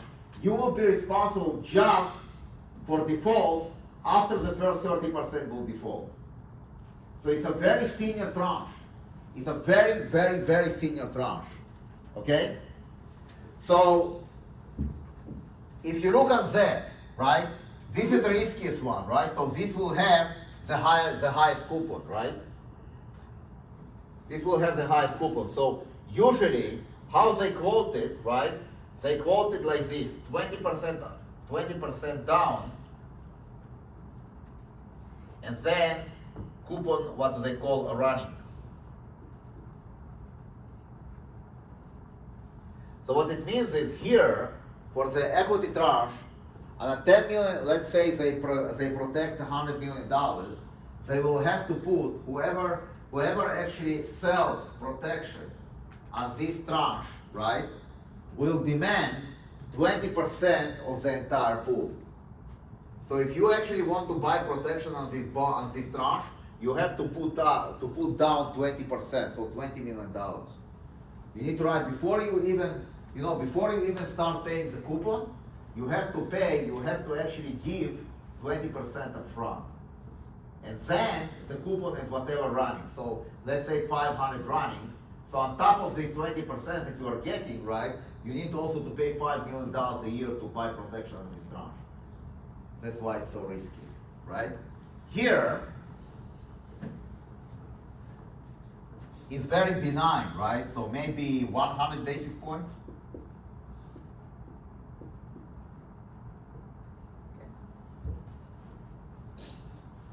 Now,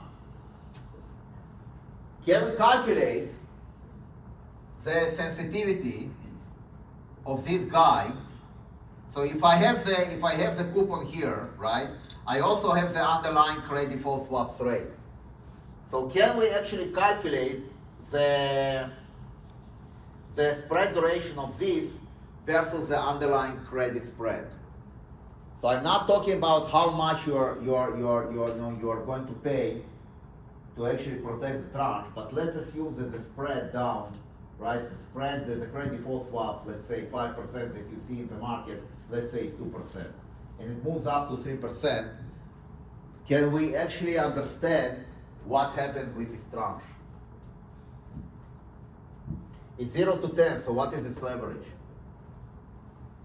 It's a 0 to 10. So if you look on the entire pool, let's say the entire pool have a spread duration of 4.5. You have a 1 to 10 leverage. So what will be the spread duration of this guy? Wake up. If you borrow, right? So think about this here.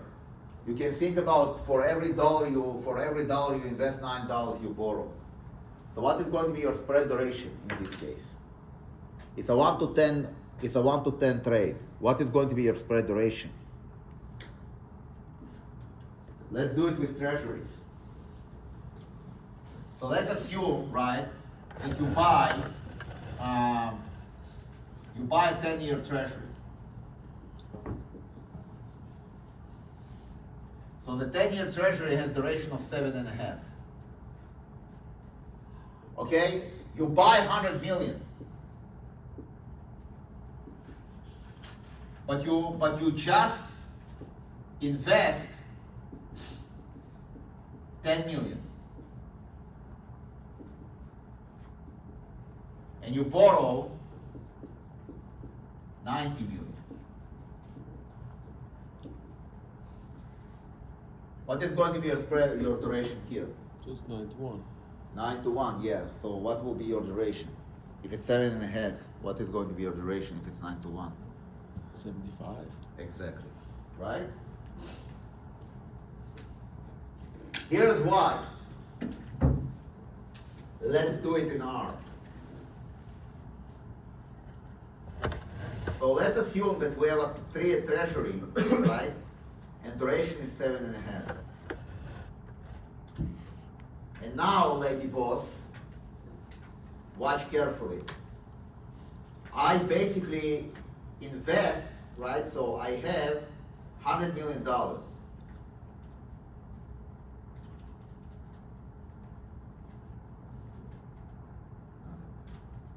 I have $100 million in my principal.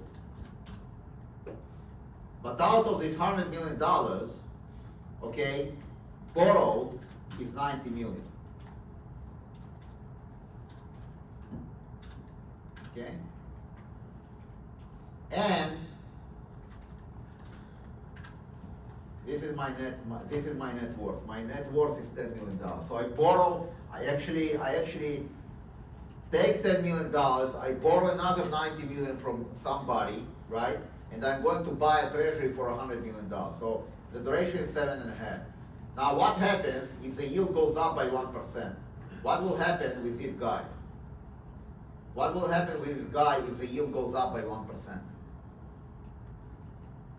By how much my treasury will lose money? Minus 7.5, right? Divided by 100 times 100 million.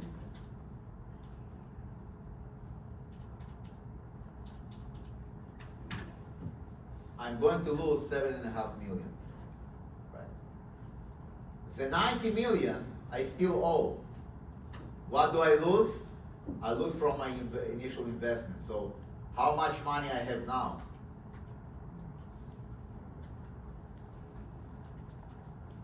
Minus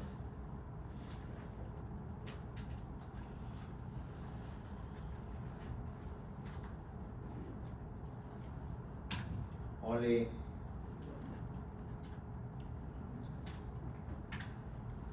only 2.5. You're done for today? No, I have to go to work. Okay, take care. Right? I'm going to actually lose 7.5 million. Okay? So my duration for my investment, if it's leverage 1 to 10, is going to be not 7.5, but it's going to be 75 times 10. 7.5 times 10 is going to be 75. I'm going to lose 75% of my investment if the underlying treasury will move up by 1% in a scenario where I invest 10 million and I'm going to borrow 90 million. So on the entire portfolio is 7.5, but I have only my 10 million. So the 7.5 million that I'm going to lose, I'm going to lose from my net worth investment. Not the 90 million there. Is this clear? So my duration is 75. Is this clear why? Right? So here, okay, by the same logic for this tranche, if the spread duration is, let's say, 4.5, and it's 1 to 10, the spread duration is going to be 4.5 times 10, 45.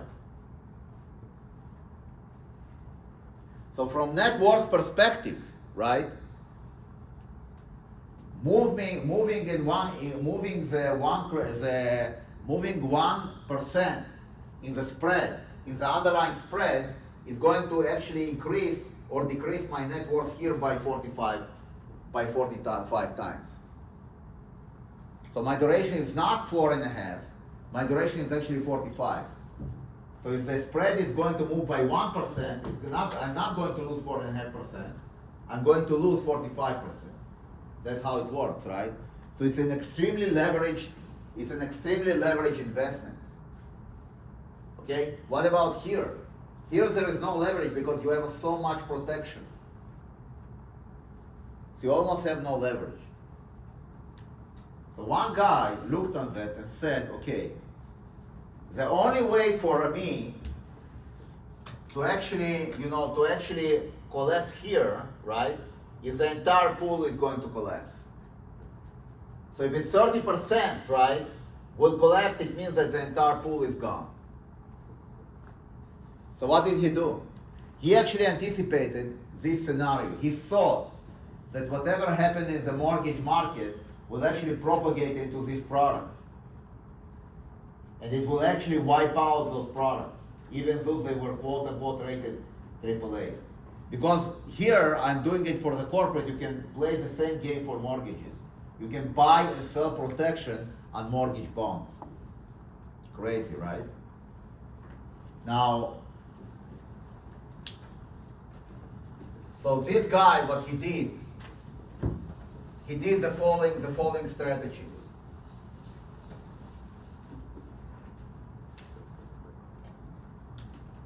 He was selling protection on the equity tranche.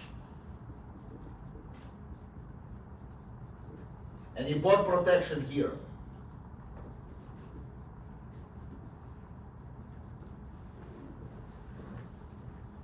Okay. So he would collect a huge coupon from here, right? And he would actually use this coupon to buy protection here. Now, who was on the other side, right? Who was selling him all this protection? It was basically an insurance company called AIG. The guy there, right, Cassano, he was a trader. It was what, almost 20 years ago. He was a star trader in AIG because he found a way to take this dormant, what is AIG, right? AIG is actually moms and pops investment, pension plans, right? Insurance company, property casualty, whatever you want, right? A whole suite of financial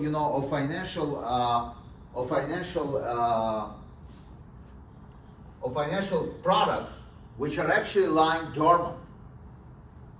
So AIG is doing something, but it's not actually squeezing the lemon. And he was a star trader because he actually found a way using this to actually get an extra lemon from these AIG products. It was $100 billion, right? And you actually sell protection and you pledge the collateral to be all these moms and pops AIG money, right? You see how it works? So basically here, you say, okay, what's such a big deal? Well, imagine that you have 1% here on $100 billion. You sell one and you pledge moms and pops that you have an insurance company, right? You pledge them as a collateral for this. And you sell 1% of this. 1% as a coupon. So what is 1% on $100 billion? 100 billion? 100 billion, not 100 million. So it's 100 a- billion. so it's a It's billion. $1 billion, Yeah. right? Every half a year, how much you are going to get as a company? 500 million. $500 million, right? Plenty of money even for AIG. Right? So he was a star trader because his appetite, right, to sell protection on this top tranche was so big that the investment banks couldn't find people on the other side, right, that would actually agree, right, to buy protection because they thought it was a useless exercise. Okay? Now, what happens when the crisis strikes, right? Well, it goes through the entire, when the crisis strikes and mortgages start collapsing, these entire pools start collapsing with them. Why? Well, it's clear that this is collapsing because this is the lowest tranche. Of course it will collapse. But what about those guys? Because people stopped paying mortgages, right? These guys were not money good. In a risk management jargon, right, or lingo, they were saying the correlation between mortgages went to 1. In other words, all the people, right, stopped paying mortgages all at once. Right? For subprime mortgages, okay, all the people stopped paying mortgages all at once. People just didn't pay mortgages. They say, F you, we're walking away from the house, we don't care about the mortgage. Because the payments were very low, right? So for them it was cheaper to rent than to actually continue paying this nonsense. Yeah, but they stopped paying because the value of the house is dropped, so it didn't make sense. I know, but it doesn't matter, right? They stopped paying. This tranche is gone. This tranche is gone as well. The guy that bought protection here and sold protection here made shitloads of money. Because this is 0 to 10, this is 30 to 100.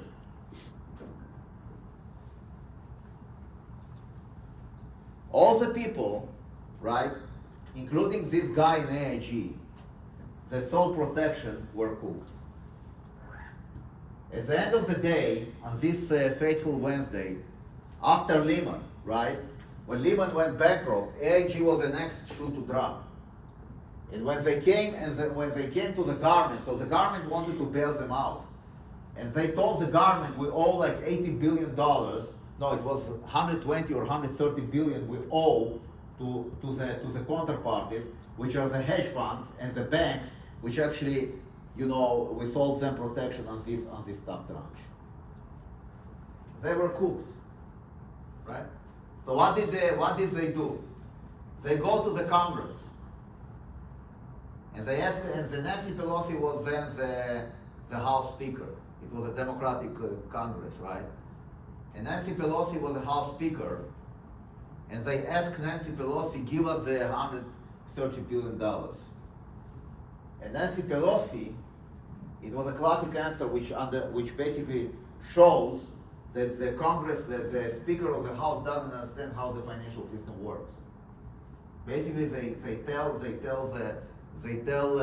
because they went to the Congress because it has the purse, right? Quote unquote, it has a purse. They claim, then Nancy Pelosi tells them we don't have this kind of money. It's not, no, I'm not inventing. This was the answer that Nancy Pelosi gave the people, gave the AIG people, and gave the government and gave the investment bank, because investment bankers were also, panicking. Why were they panicking? Because there was a cascading effect. This was AIG, right? And the investment, the hedge fund, and the investment bankers, right? They were also on the other side. They were buyers. They were selling. They were buyers of the protection, but they were actually sellers of some other protection on the other side. exactly as I described. So they relied on the money from AIG to cover their own, their own liabilities because they saw protection. So all of them were panicking because it was clear that if AIG goes down, it's a disaster on an epic proportions. It's not only that AIG would go down, it would basically take all the entire financial system down with it, and then your parents, whoever is American, wouldn't just have access to their money. It was that close. So then, right, after Congress failed to produce the money, okay, then they went to the Fed. And the Fed cooked this financial stability thing to actually be a lender of a last resort. And they basically, with a control P, they sent basically $130 billion to AIG so that AIG would actually pay to all these investment bankers and the hedge funds. Okay. That's what happened, right? Behind the scenes in the crisis, okay, where people were engaged in those kind of of trades, okay. Many, and they thought that this top tranche can never fail. This top tranche can never fail because you have 30% protection below. So how can it be possible, right, that 30% of the companies will default? Well, turned out that it's possible. And they were actually engaging in some sort of a borderline behavior because there were hedge funds that took the shittiest mortgages and persuaded the AIG to sell protection on them, on the top tranche, of course. It was like unbelievable, I mean, the guy that actually made a lot of money on this, he had a hedge fund called Magnetar. You know what Magnetar is? It's basically the name of the Death Star in Star Wars. So if you look on Star Wars, right, there was this sphere, right? It was the Death Star, and it was called Magnetar, and he actually adopted this name for his hedge fund. So he's actually made shitloads of money.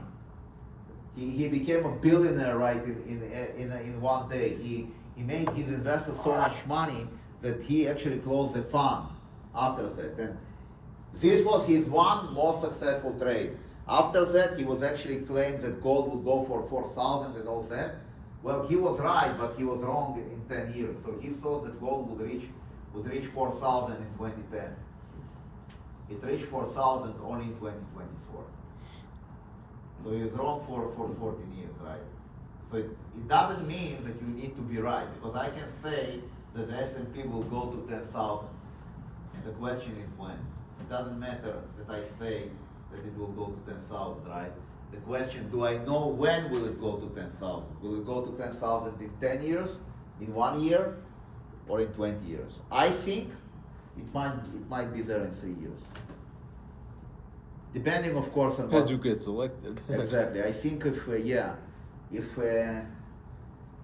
the current administration will continue, then 10,000. If the other administration will be elected, probably it will drop. Yeah, because will be a lot of taxes, and all that, and all the stuff, all the nice stuff that the other guys want to do. Worry about the quote-unquote little guy.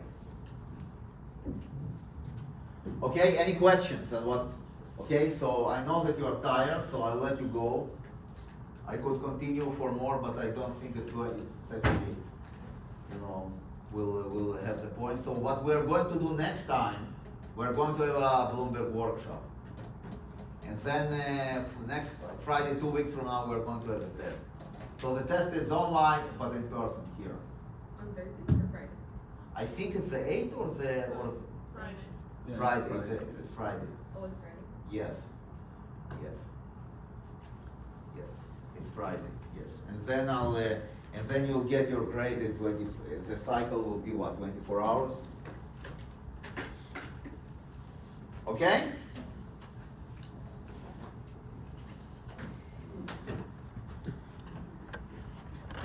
I'll see you around.